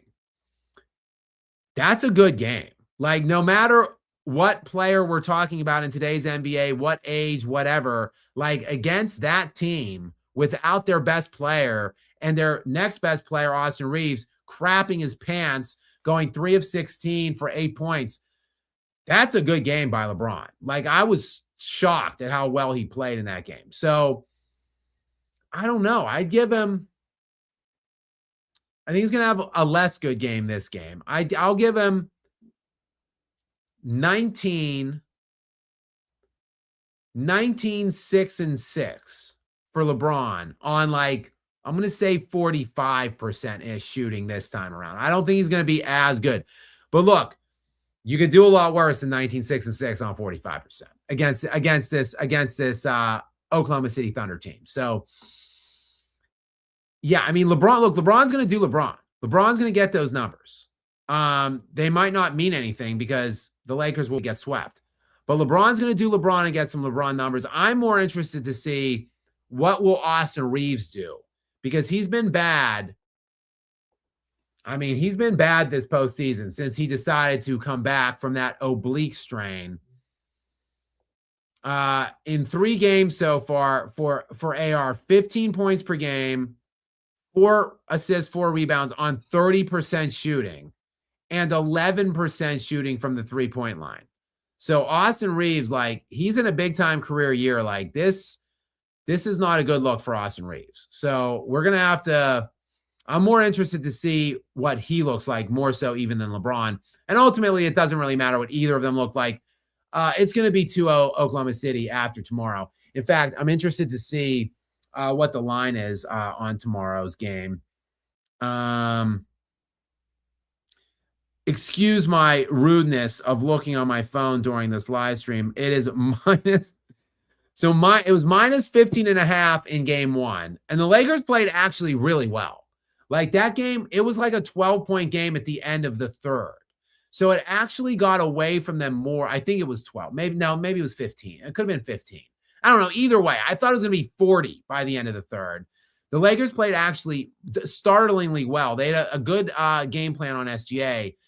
And it was still ended up being an 18-point margin. It is still 15.5 now for tomorrow again. So the Thunder are still, they were 15.5 favorites in game 1. They're 15.5 favorites now for game 2 as well. And that game is, I believe, 9:30 tomorrow. It is. And Luka Doncic still not cleared for contact even. Ouch. So the fact that he isn't even cleared for 5-on-5s means that he's not ramping up. He's not going to play. Luka Doncic is out for the rest of the season because the Lakers season is over with this series, and he's not going to play this series, which means it's all over for the Lakers in 4 more than likely. Okay, next in we've got. I don't know if I should even try this. I know that my guy here is coming from Serbia. So I'm sorry. I think I was saying it as Braca last year. I know that's not right, but Burke. I don't know. Someone help me out with this pronunciation. I hate to slaughter my fellow Serbian brethren here. This pronunciation, but and a regular. I know that you have that you frequent this stream, and you certainly did last year as well. But thank you very much for coming in. Thank you for the support. And Gary, what is the question or comment? I'm sure Jokic related.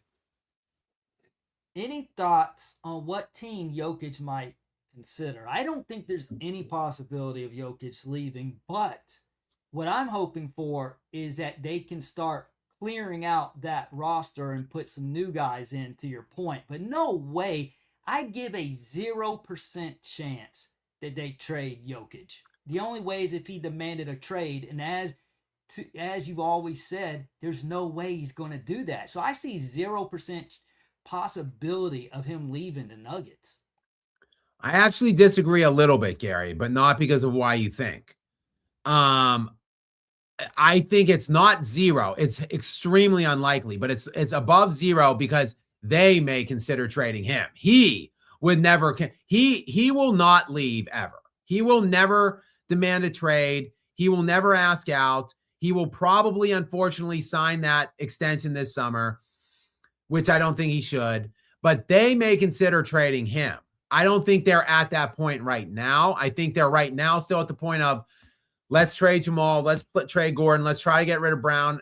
I don't think they're going to be able to do all three of those things. Probably they can get rid of Gordon and Murray if they really want to. But I think they are not considering trading Jokic at this time, which means he ain't going anywhere because he's not going to demand a trade. He wants to be a Nugget for life. To Braca's point here, where do I think he would fit? Obviously, I want him to go to Boston. I want him to get the hell out of the West in general, and I want him to get to the East. And why not go to the best team in the East that just underachieves every year, craps their pants, chokes? Like, why not go to that team and make sure they don't choke moving forward? Go to Boston. And they'd have to get rid of Joe Mazzulla as well, because Jokic can't have one bum coach in Denver and go to another bum coach in Boston. So they'd have to get rid of him there. Other than that, I think, look, I don't want a super team build for Jokic. I think, again, I want him in the East. So there are some interesting places. I feel like Charlotte would be an interesting place for him. Maybe even Atlanta. Like, we've been talking about Atlanta. Wolfsbane, I know, is always asking me about what center can the Hawks get. They've got great defensive pieces. They got a young elite crop of defenders and players in general there. Maybe Atlanta considers trading some of those young assets and a bunch of draft picks to Denver. Like, those would be places that I could see him going that would make sense to me.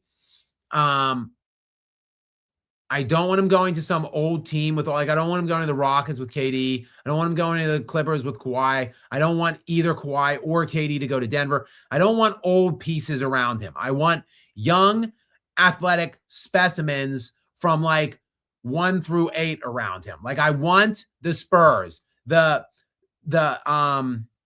Timberwolves, the Thunder. Like, that's how you win today. I've been saying it for a few years.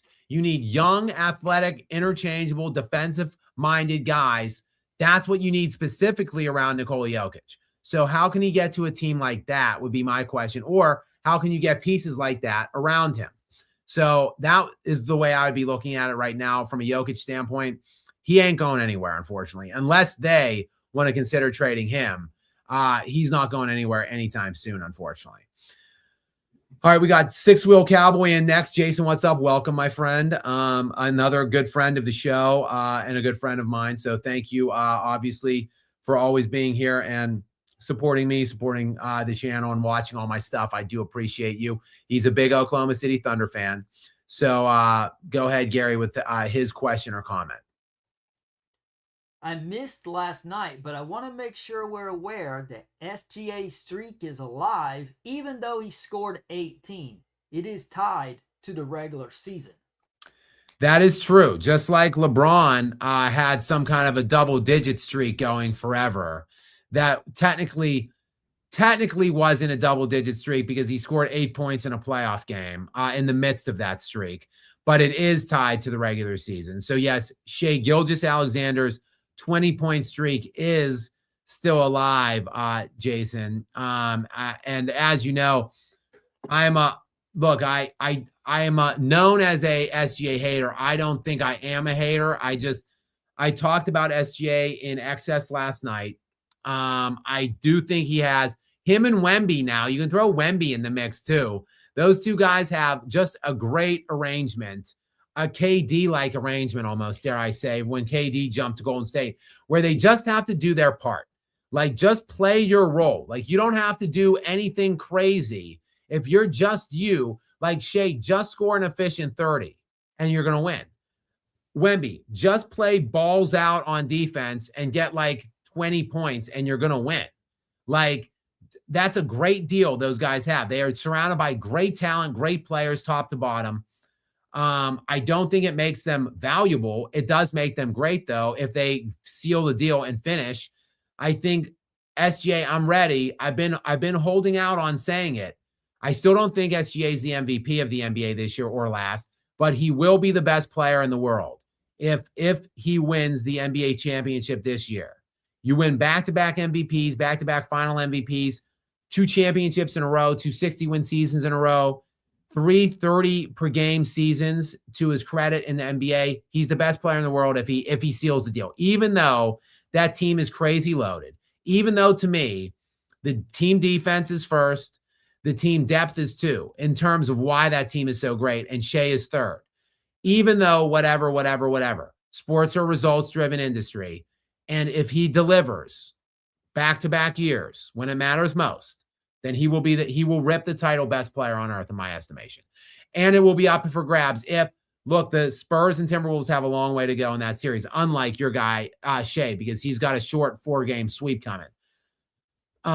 But if Wemby does win this series ultimately, which I like him to do and get out, then it is going to be, the title is up for grabs, though, in my estimation. If Wemby wins that series ahead of schedule, a year ahead of schedule, in my estimation, then he certainly, I think, at 22 years old, will have himself then rip the title of best player in the world. But thank you, Jason, for coming in and clarifying that for us, clearing it up for us, and also for your generous support of me, of course, and the live stream. I appreciate you. Space Mountain, woo, is in next. Welcome in, Space Mountain, to you. Many thanks for being here and for the support tonight. Gary, what's the question or comment from Space Mountain? As much as I like what Draymond has contributed to the Warriors dynasty, he's a total idiot compared to the Chuckster, a Hall of Fame player and commentator. Yeah, I think Charles Barkley, look, I don't know. I've got to sit down and figure it out. Exactly where I have Chuck. Elite career, league MVP, 1 league MVP, would have had a championship if Michael Jordan wasn't there when he was there. Barkley played as well as anyone could in that 93, 94, or 92, 93 season. One of the best finals ever played, that Phoenix-Chicago final series. And Barkley was fantastic. Jordan was just Jordan. The numbers for Jordan in that final series by Jordan, at least to me, probably the best finals performance ever. At least in my relative lifetime and span of being alive and a human being on Earth. I don't want to sidetrack my own thing here, but I just want to really cover it. Barkley was terrific in that series. It was a 4-2 series for Chicago. Barkley, 27 points per game, 13 rebounds, 5.5 assists, 1.2 steals, and a half block per game on 48% shooting from the field. Really good series from him. And good series from other guys on that Suns team. 17 from KJ, Kevin Johnson, 17 from Thunder Dan Marley, 16, 9 for Danny Ainge. But Michael Jordan in that series, 6-game NBA final series, which was his 3rd consecutive championship, the first three-peat. 41 points per game, 8.5 rebounds, 6.5 steals, or 6.5 assists. So 41, 8.5, and 6. 1.7 steals, 0.7 blocks on 51% shooting from the field. It's just ridiculous. The guy's just ridiculous. A 6-game NBA final series, 41, 8.5, 6, and 1.5 on 51%. Like, they don't call him GOAT Mike for nothing. Okay. Like, that is just purely ridiculous. And that series, Chicago up 192 in game one, then 111-108 in game two. Then Phoenix 129-121 in game three. Chicago 111-105 in game four to take a 3-1 lead. 108-98 Phoenix in game five to stave off elimination. Then the Bulls 99-98 game six, 1-point win to win the series and clinch it. All good games, all close games. Really a terrific series. And in game four, when Chicago won 111-105, that was to go up 3-1. Otherwise, that would have been a 2-2 series. Michael Jordan, again, like the maestro in that game. Like Chuck Barkley, Charles in that game, in 46 minutes played. Okay, Charles Barkley played all but 2 minutes in that game. 32 points, 10 assists, 12 rebounds on 53% shooting, 10 of 19. Great performance by him to try to split the series 2-2. But again, they don't call him GOAT Mike for nothing. 55, 8, and 4 in 46 minutes for him. All but 2 minutes for him played in that game. 55 points, 8 rebounds, 4 assists, 21 of 37 from the field.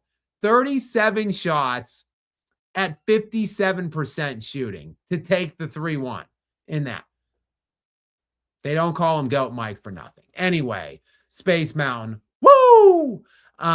Yes, I must say Chuck is probably, some people I've seen have him as high as like something around 20. I'd say he's at least top 30. Charles Barkley. I don't know exactly where, but somewhere top 30. Draymond Green, I mean, not top 100. Like, he doesn't sniff top 30. Like, so again, this dude needs to just shut his uneducated, ignorant mouth when he's talking about the great Charles Barkley. And I have been on again, off again with Charles Barkley. But to see him slandered in person, face to face, by this triple single scrub, well, again, you just hate to see it. Really, really and truly you do. I hate to see it. Go ahead, Gary. Was he joking? Were No. they laughing or No. was it tense? No, it was contentious. Wow.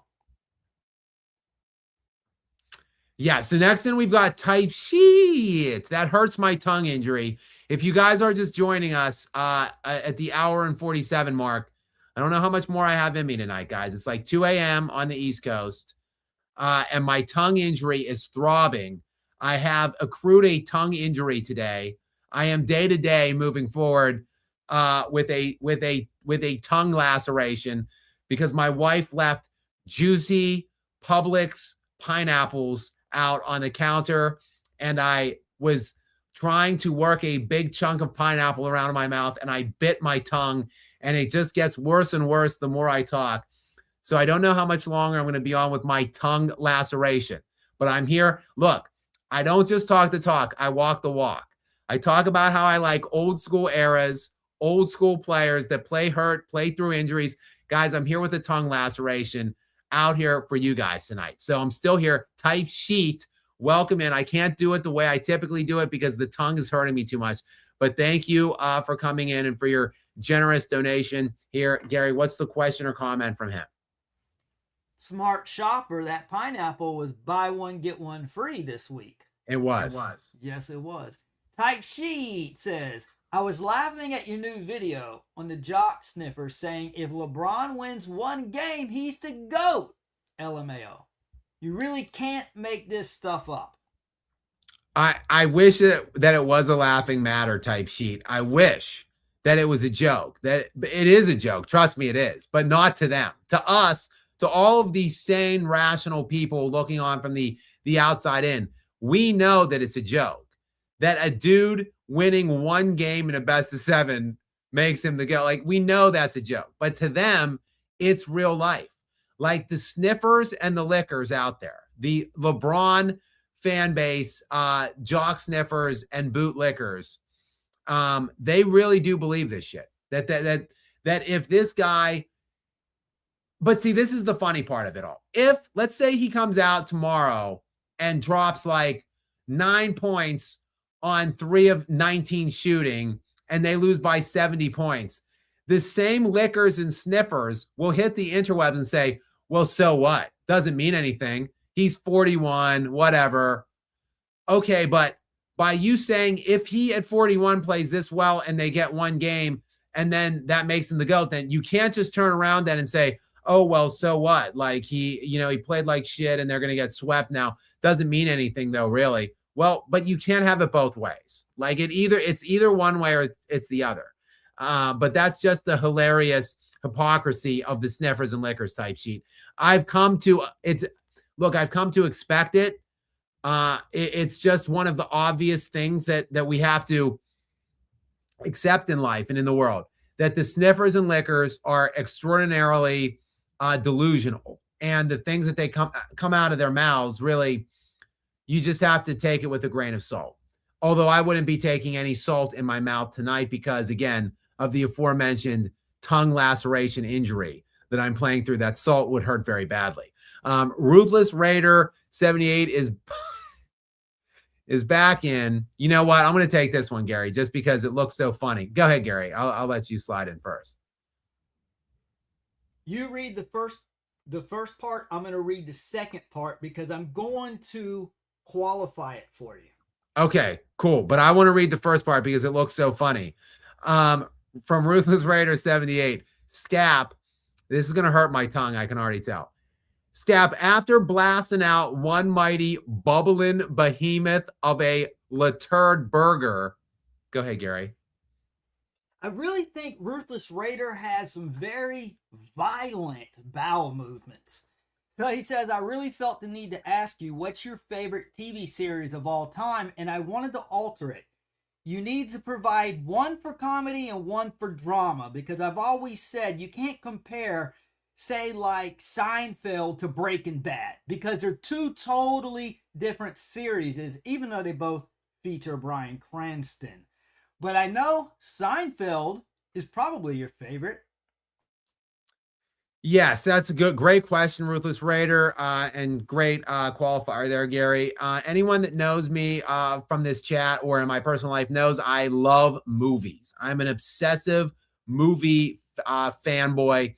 And quite frankly, truth be told, I didn't get into shows much when I was younger and growing up. Now, basically since like COVID, I would say, the shows are wild good. Like they're crazy good. Like all these streamers produce such high quality content. Even there's good stuff on network TV now.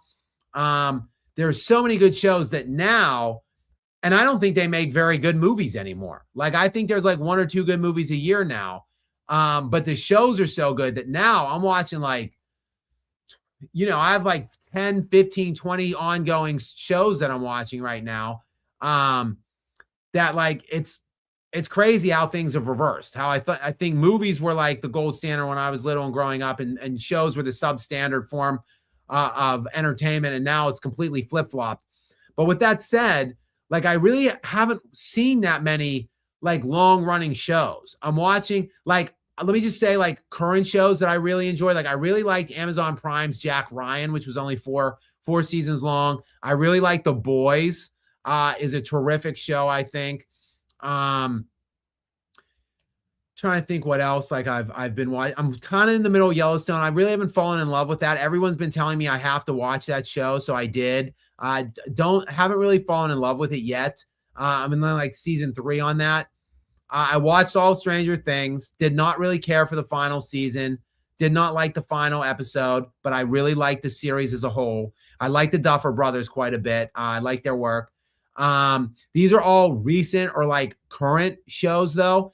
If we're going all time and like historic favorites, Seinfeld is undoubtedly my favorite. If we say comedies or whatever, Seinfeld is definitely without a doubt number 1. Like, it is drastically different than other shows. So like it's hard, like it is hard to compare it. But like Seinfeld, if we go comedy and then drama or action or whatever genre, Seinfeld would be the thing I named from comedy. I've seen every episode probably like 20 to 30 times. I know like every line in the entire series. My dad got me into it when I was in like the 6th or 7th grade. Probably not an appropriate series to watch at that young of an age. I didn't even understand half the shit at that age, but a terrific show, I think. And a show you have to be born of a certain time to appreciate it, I think. If you're watching right now and you were born like after 1990, then you probably don't either like, understand, or even have seen Seinfeld. But like if you're a pre-90s kid, born in the 80s or whatever, chances are high that you love Seinfeld, or that you at least were a fan of it when it was airing. I'd say the best TV show I've ever seen. I've seen The Sopranos, obviously. I've seen The Wire. I think very highly of The Wire, but I wasn't huge on the last season. I thought there was slippage in the last season. The best show I've ever seen is definitely Breaking Bad. That doesn't mean it's my favorite show. It is, to me, the best show. Like the best performance probably outside of like Cranston's performance in that is so unbelievable to me. Like the only things I can think of to compare it from a show standpoint, Damian Lewis in season 1 of Homeland, and Matthew McConaughey in season 1 of True Detective. But Cranston did it for like 5 years straight on that show. And the whole series was so utterly good and compelling. There was like one bad episode ever. There was an episode where Jesse and Walter were looking for a fly in their baking, whatever, in their whatever, where they were cooking their meth. And that was like the one, there was only one bad episode in the whole series. Like the whole cast was just terrific, brilliant. I think the writing was just so fantastic. The last episode, it's very rare to not have a shitty last episode. The last episode I thought perfectly fit the series and the characters. It's just the most flawless show that I've ever seen. With that said, probably my favorite show, and I hated the last season. I hated it. And it is still a sense of such personal turmoil and animosity and really victimhood. Like I think about it still 20 years later of how much I absolutely loathed the last season, and really the last season and a half. But I have such a fondness for probably the time of my life that I was in when the show aired, and also just the overall excellence, I think, of the first 4 seasons of it. Lost. Really loved that show. So I think I would still say that would be arguably my favorite show. And I also, 24 was airing with Kiefer Sutherland in and around that time. I liked the show 24, but that jumped the shark like on season 5 of like 9. Go ahead, Gary. I'm going to ask, what about Game of Thrones? Where would you rank that? I did not like that show very much, Gary. I'll be honest. I watched it again. I watched all of these shows like The Sopranos. Like I watched all of them. Generally speaking, I don't watch shows from the beginning. I usually jump in on them midway, or I binge them in totality afterwards. Shout out to Ray Donovan as well. That's another show I really enjoyed with Liev Schreiber. But I generally don't watch things from the beginning to the end. I actually was on Game of Thrones from the beginning. I watched it live the whole way through. And I like that genre. Like some of my favorite movies are Lord of the Rings. So I like the genre sort of, but one of the things I talk about is I have to like the actors and the characters, or at least hopefully the actors and the characters, at least, but one of them. I didn't really like any of the actors or characters in that. The actor I liked the most in that show was Richard Madden, who played Robb Stark. And he got, of course, I'm not spoiling anything for you, he gets killed in the Red Wedding episode.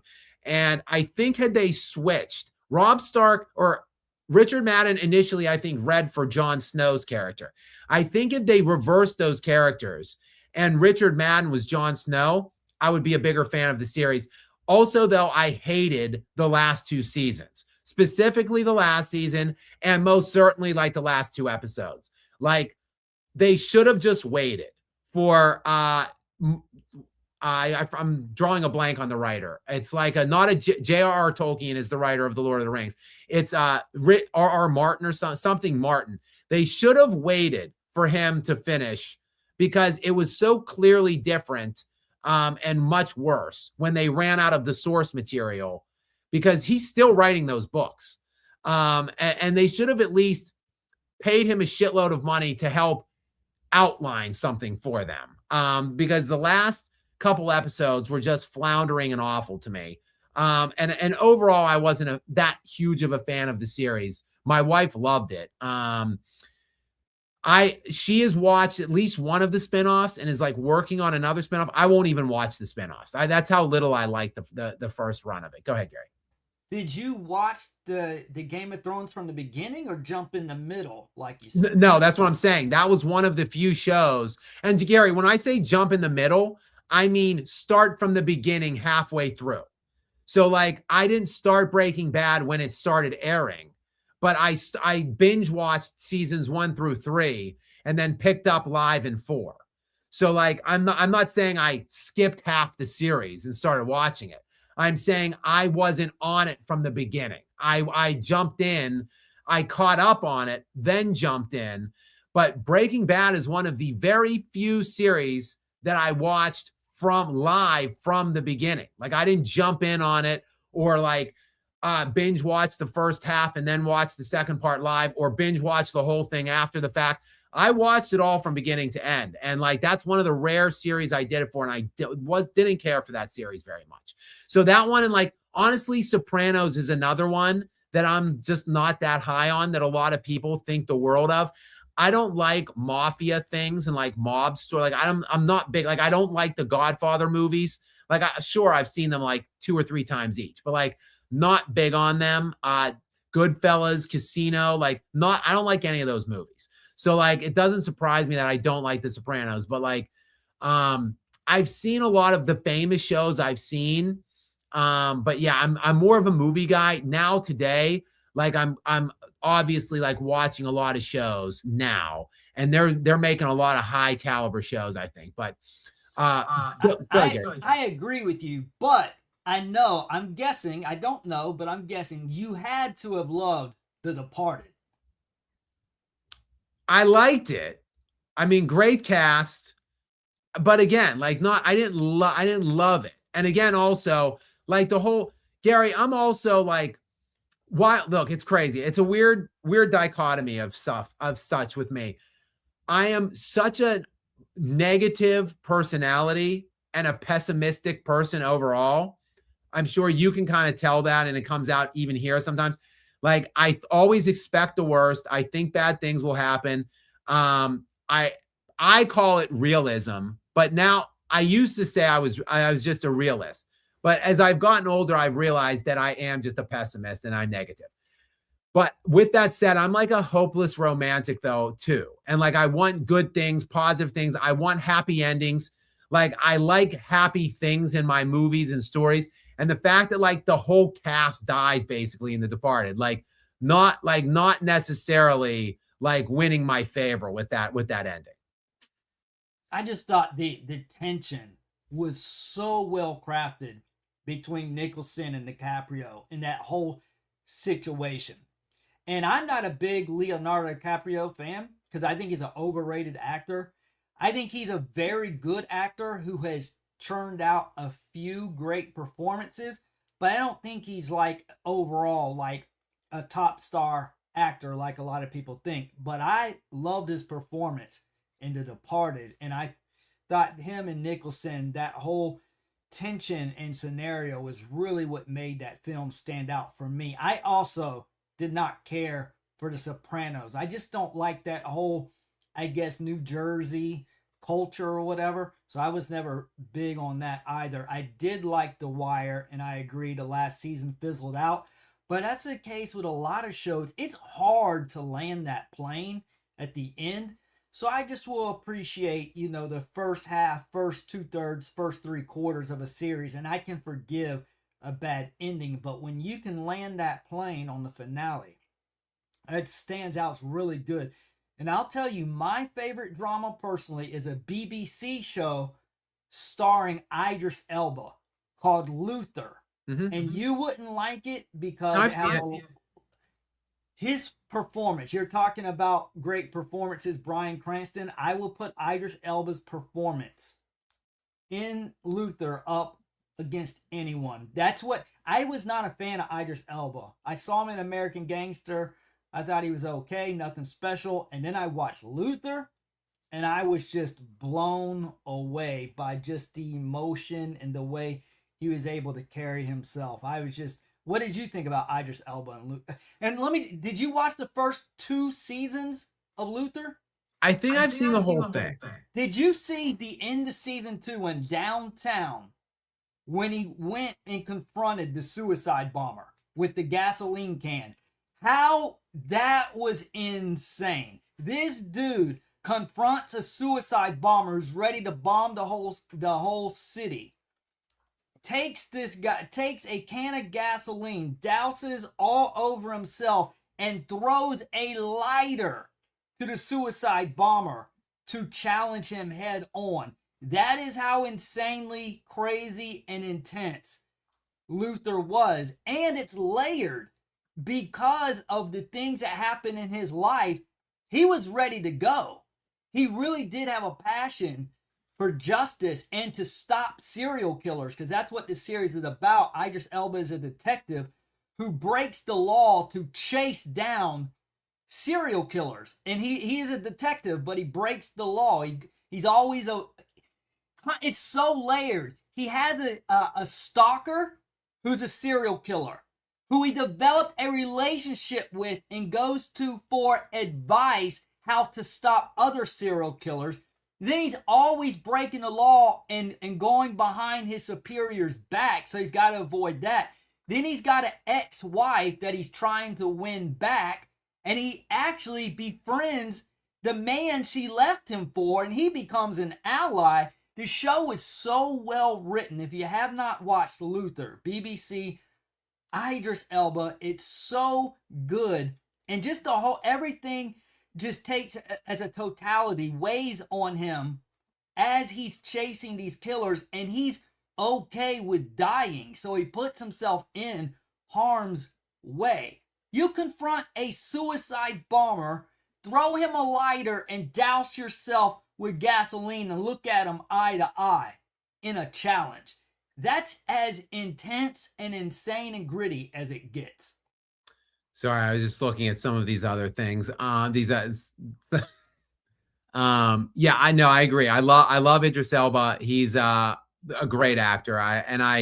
Yes, Luther's not one of my kinds of shows, but I did appreciate the performance by Idris Elba because I am a big fan of his.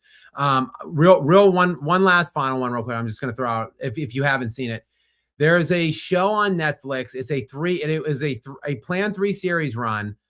My sister actually demanded that I watch it. I didn't get into it the first couple. It is a foreign language production. So it's either dubbed, or you either have to put dubbing on or do the word I'm looking for, Gary, the scroll. Captions. Yeah. So you got to put the captioning on. I chose the dubbing because I hate to read the captioning. I hate it. I never want to do it. I always avoid foreign language things because I hate reading the captioning. So I chose the dubbing, and I watched the first 3 or 4 episodes, and I couldn't really get into it because the voice actors' emotions and stuff weren't matching the acting like deliveries. So, but the show was, I was getting into the show. So I decided to restart it with the caption on, and I was just totally consumed by the series for the 3 seasons. It was crazy good. Shout out to my sister, who typically we disagree on things like that from time to time, but she was right. The series is called Dark. If you haven't watched it or seen it or whatever, it's an obscure, I believe it's German produced primarily German actors. And it was a mind-blowing series. It really was. So Chat and Gary, you can find that on Netflix if you're interested. Okay, next in we've got Hillsborough is in. Thank you very much, Hillsborough. Sorry, guys, to get off on that lengthy non-basketball tangent, but we'll work it back into basketball here at some point, starting probably with Hillsborough's chat or question here. Go ahead, Gary, with this one from Hillsborough. If you were Aaron Gordon, would you not put any pressure or stress on your hamstring this summer, or would you rehab and work out? Honestly, don't know. I feel like Aaron Gordon is he's just cooked, like physically. Like his hamstring's never going to be right. Like I saw shit about him in the last summer, and was so giddy and excited about it because he put a basketball court in his house. He has a full, like a regulation half court size NBA basketball court in his living room.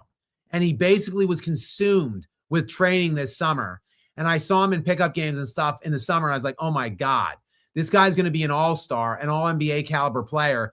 And then he exploded out of the gates. Remember, he had that 50-point monster game. I think it was in game 1 where he scored like 50 points on like 80% shooting against the Warriors. And I was like, oh, here we go. Nuggets title, incoming. Jamal Murray, finally the third best player, which is what Jamal Murray should be on a competitive title kind of contending team. And Aaron Gordon was going to be the second best player to Jokic. And then he just blew that hamstring and he kept doing it. Like he just kept getting injured every stretch of the summer or every stretch of the regular season and into the playoffs. I think, look, you just got to face the reality. You get as healthy as you can if you're Aaron Gordon. You rehab the hamstring this summer. You come in with the mindset of you're going to play the best you can for like 25 minutes a game, and that's all you can basically do, probably more than likely, and then not play back-to-backs. But more than likely, he's going to be doing that in some other jersey next year because I don't think he's going to be with the Denver Nuggets moving forward. Okay, Gary, I'll let you read this while I try to work out exactly what he's saying, how he's saying it's pronounced. Go ahead. It's pronounced as it's written. That's how Serbian works. You should know this, Jay. Will you start posting community posts when you go live so I'm here more often and I don't miss it? I don't know how that's pronounced. The second part is Berg is how I pronounce the first part. I do not know how that second part is pronounced, but yes, I know I should know this, Gary, since I am an honorary Serbian, that all of my friends and fans from Serbia who obviously support me because I support Nikola, I know I should know this by now. And yes, the problem is, let me say this, Brooke, the reason why I would love to just post the live earlier in the day and just have it like up on my channel. I just don't realistically know when or if I'm going to go on from day to day, night to night. I don't even know, like the game could be like in progress, the second game, and I'm still waffling on whether I'm going to like go to bed or go live or what I'm going to call the live or what the thumbnail is going to look like for the live. So I don't really know that much myself in notice, but yes, I can try. I could try to tell you guys or give you a little bit more advanced notice moving forward. I always say this, the best thing you can do is turn notifications on, like turn them on in YouTube, like click the notification bell and then make sure in your phone, the notifications for YouTube are allowed to be pushed through.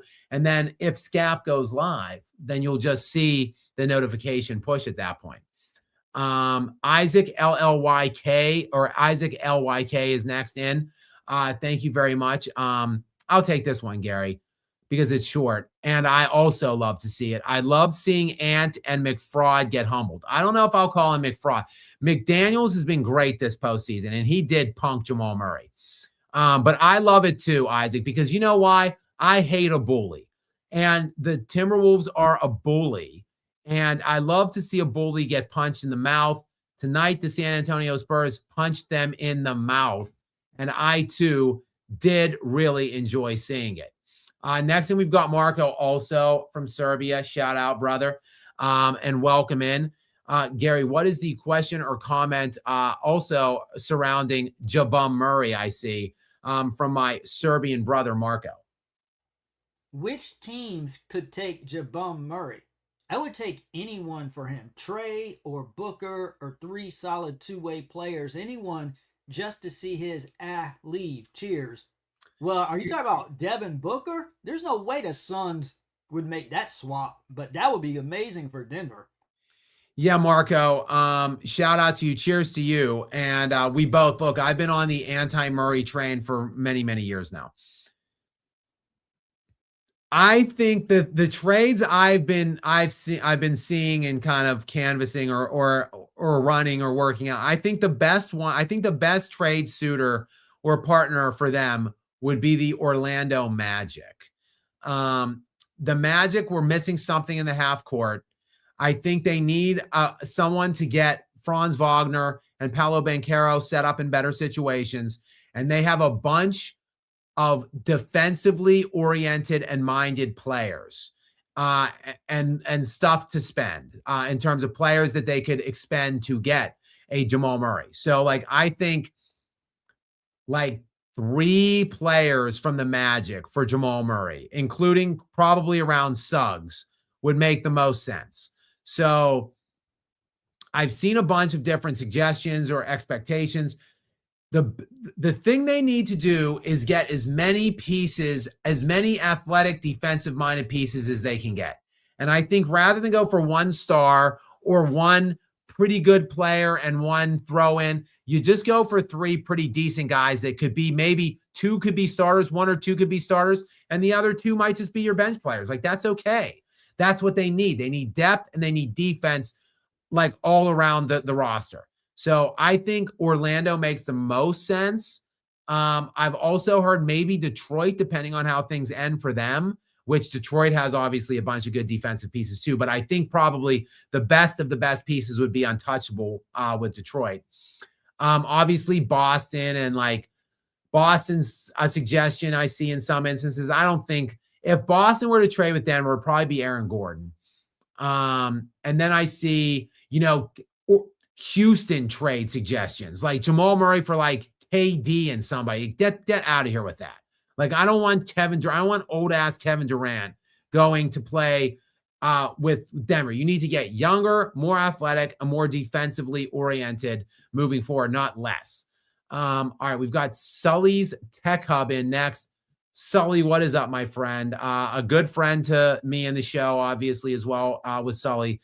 Big ups to you and for your continued support here for me and your generosity. Gary, what's the question or comment from him? I see it's involving my very serious tongue laceration injury. Go ahead. Anthony Davis just got a DNP because of a tongue laceration. Anthony Davis would sit out probably with a tongue laceration, not Skap attack though, because I'm tough. I play hurt. And I'm out here and I'm doing it for you guys with my very serious tongue injury. I'm day to day. We'll see again. It just keeps getting worse, but I'm 2 hours and 17 minutes, guys. I'm hanging in there. I'm hanging in the fight for you. All right, we've got Marco back in back to backs here from Marco. Thank you very much, Marco. Gary, what's the next one from him? You're muted, Gary. Shout out to that cat, Marco. That's a very nice channel icon. Sorry to keep you up till late. Thanks, guys, for great work. Gary, explain Skap that Westbrook truly did stat pad a bit. He's still a dog in respect to him. Yeah, Gary has explained to me numerous times that Westbrook did stat pad a bit. But Marco, like, as a Jokic guy, like me, a fellow Jokic guy through and through, you got to respect the season-long triple-double average. I mean, Jokic is probably going to do it. Man, this tongue is really starting to bother me. Jokic is going to do it probably, if he wants to, like every year for the next 2 or 3 years. So maybe he surpasses Russ in years that he's done it. But 4 triple-double average seasons is just crazy to me for Russell Westbrook. Two for Yoke now in a row, 1 for Oscar Robertson back in 1961-62. And now, like Yoke, really, he could just do it every year if he wants to. It does look like that way. Like he led the league in assists and rebounds this year. It's just crazy how good that guy is. And I mean, his playoff averages for the last 67 games for Yoke in his 6 years since he's won his first league MVP, so age 25 to now, 29, 13, and 8 on 55% for Jokic. It's just crazy how good that guy's stats are. And he will rip the crown of all-time triple-double king easily off of Russell Westbrook next year, in probably like 500 fewer games than Russell Westbrook has done it in. So crazy that Jokic has done it and made it look this easy. We got Hillsborough back in. Get out of here with this one. I'll take this one, Gary, because I read it and I don't like it one bit. Aaron Gordon for Draymond Green trade, would you? No, absolutely not. I want Aaron Gordon gone. I want Jamal Murray gone, but I want young, defensive, athletic guys. Yes, Draymond Green is defensively minded. He still is a good defender, even at this stage of his career. But he certainly isn't young, and he certainly isn't athletic at this point. So, no, the answer is I would not, Hillsborough.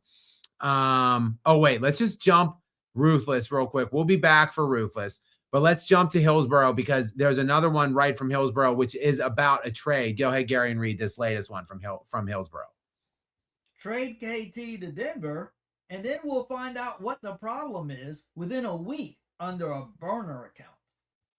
I've said this a couple times tonight. I want no part of that. Get KD's name out your mouth when it pertains to my Denver Nuggets and Nikola Jokic. I want young, athletic guys. Like, look, if you want to give me Alfred Şengün for Jamal Murray, or not Alfred Şengün, if you want to give me Amen Thompson for Jamal Murray, you can have that trade. I'll do that. I would even do, let me check the contracts on Houston, actually. I would even do, look, Fred VanVleet's coming off the ACL injury. He's got a player option next year at only $25 million. I'll tell you what I would do.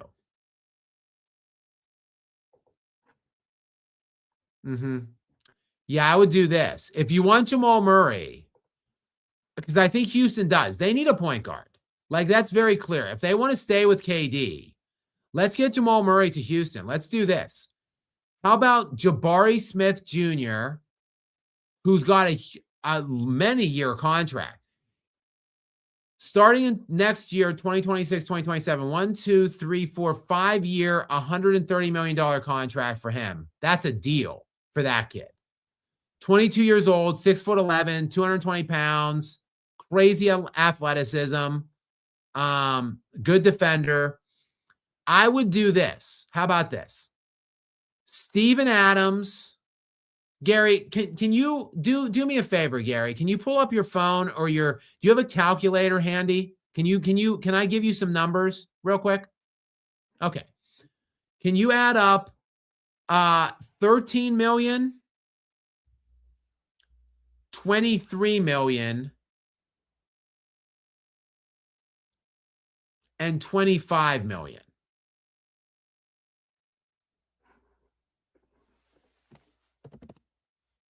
Let me know the total on that. 13, 23, and 25? 13 yes. Plus 23 plus. I could actually put that's 61 million. Okay, perfect. Now, let's just do this then. So you said 61?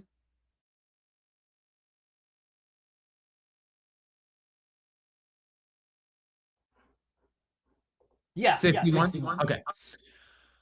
I would do those three. I would do Fred VanVleet, Steven Adams, Jabari Smith Jr.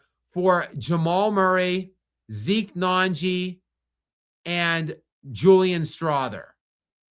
Or let's say Pickett instead. Or no, let's go with Deron Holmes.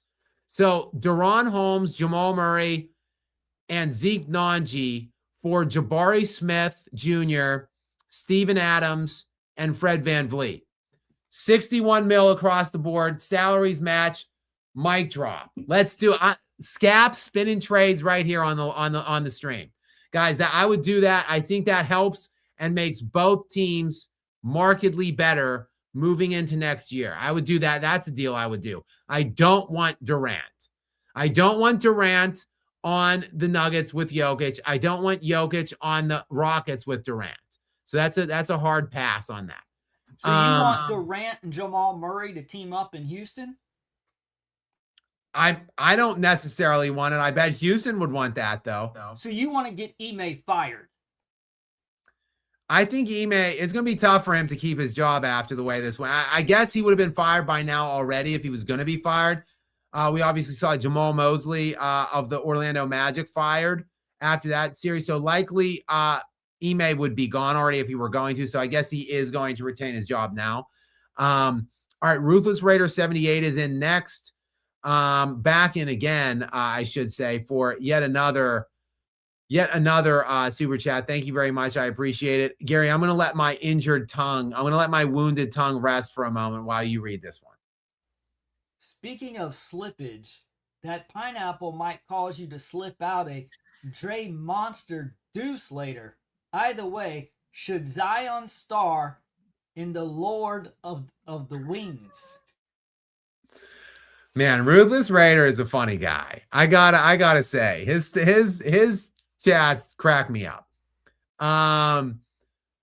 I am a regular person, Ruthless Raider. I'm very private when it comes to my regularity. I am what is known amongst friends circles as a ninja bathroom goer, that no one really ever knows when, where, or if I ever go to the bathroom. So I'll just leave that and with your imagination to consider that. Anyway, yes, Dre Monster is that's just pretty funny. And Zion, yes, Zion has eaten himself nearly out of town. I think maybe Zion is on the way out now at this point too. I want to check out the New Orleans Pelican contracts. This dude's money. He's making $42 million next year and $44 million the following year. So he's got about 80 some million left still on that contract across 2 seasons. He's 25 years old. Great numbers when he plays, but the dude just never plays, quite frankly. He's played 61 games once, 70 games once, shockingly, holy crap, and 62 games once. And other than that, I mean, 1, 2, 3, 4 of his other years, like in the 20s or less. So the guy just doesn't play. I think they got to get rid of him. I don't know where or what that might be or what that might look like. But they got to move on. And yes, I think possibly he could star in the Lord of the Wings somewhere down the line, somewhere throughout his career. That was a great super chat to end on. That is all, I do believe, right, Gary? I hit them all, right? Okay. That is all tonight, guys. I know I've been a little tongue in cheek, so to speak, about this injury tonight, but it actually is really bothering me right now. This tongue injury that I sustained earlier because of those delicious Publix pineapples. And yes, Gary, you're right. It was a BOGO, because if there's nothing else my wife loves, she loves a BOGO or a good deal, a good sale. So obviously, thanks to Publix for, incentivizing my wife to buy those pineapples, which then caused me to sustain this very vicious tongue injury. So guys, let's not blame Cinder Block here. No, it's not her. It's Publix. It's Publix's fault. And those big, chunky, juicy pineapples, they need to slice those things smaller so as to not, look at how big my mouth is. If I'm having trouble with a chunk of pineapple, it's obviously outrageously too largely cut. Do better, Publix. Cut those things more thinly. Anyway, though, it's been another fun night chatting and hanging with you guys. We're at the 2.5 hour mark, which seems like a perfect time for me to ease on out for the night. It's 2:30 in the East Coast. I could try to get a little bit of sleep here. And then, of course, probably produce some other video tomorrow. And who knows what else I'll get into. Shout out to Gary, obviously, for being here as always. He too is on the East Coast. Get to Gary828 and check out his stuff. Give him a subscribe. Throw him a subscribe. Throw me a subscribe too. As I talked about my subscriber issue tonight with you guys and pulled the curtain open. Obviously, if you aren't, please do subscribe to me. And again, as I also talked about tonight, I don't know when or if I go on live from day to day. So the best way to stay up to date with videos that drop at weird different times, or to make sure you catch my live streams if you enjoy it, is to turn those notifications on. Tomorrow night, we've got the Lakers playing the Thunder in game 2 of that series. And obviously, I said, I think it was 15.5. Yes, is the line in there. And then the Cavs Pistons, obviously, in that first game, I'm expecting a much more competitive and tight game in that first one than the second one, obviously. But who knows? I likely will try to get my way on here again and hang out with you guys tomorrow following those games. So, guys, hopefully you will join me if that is indeed the case. Until then, guys, have a great night and a great day.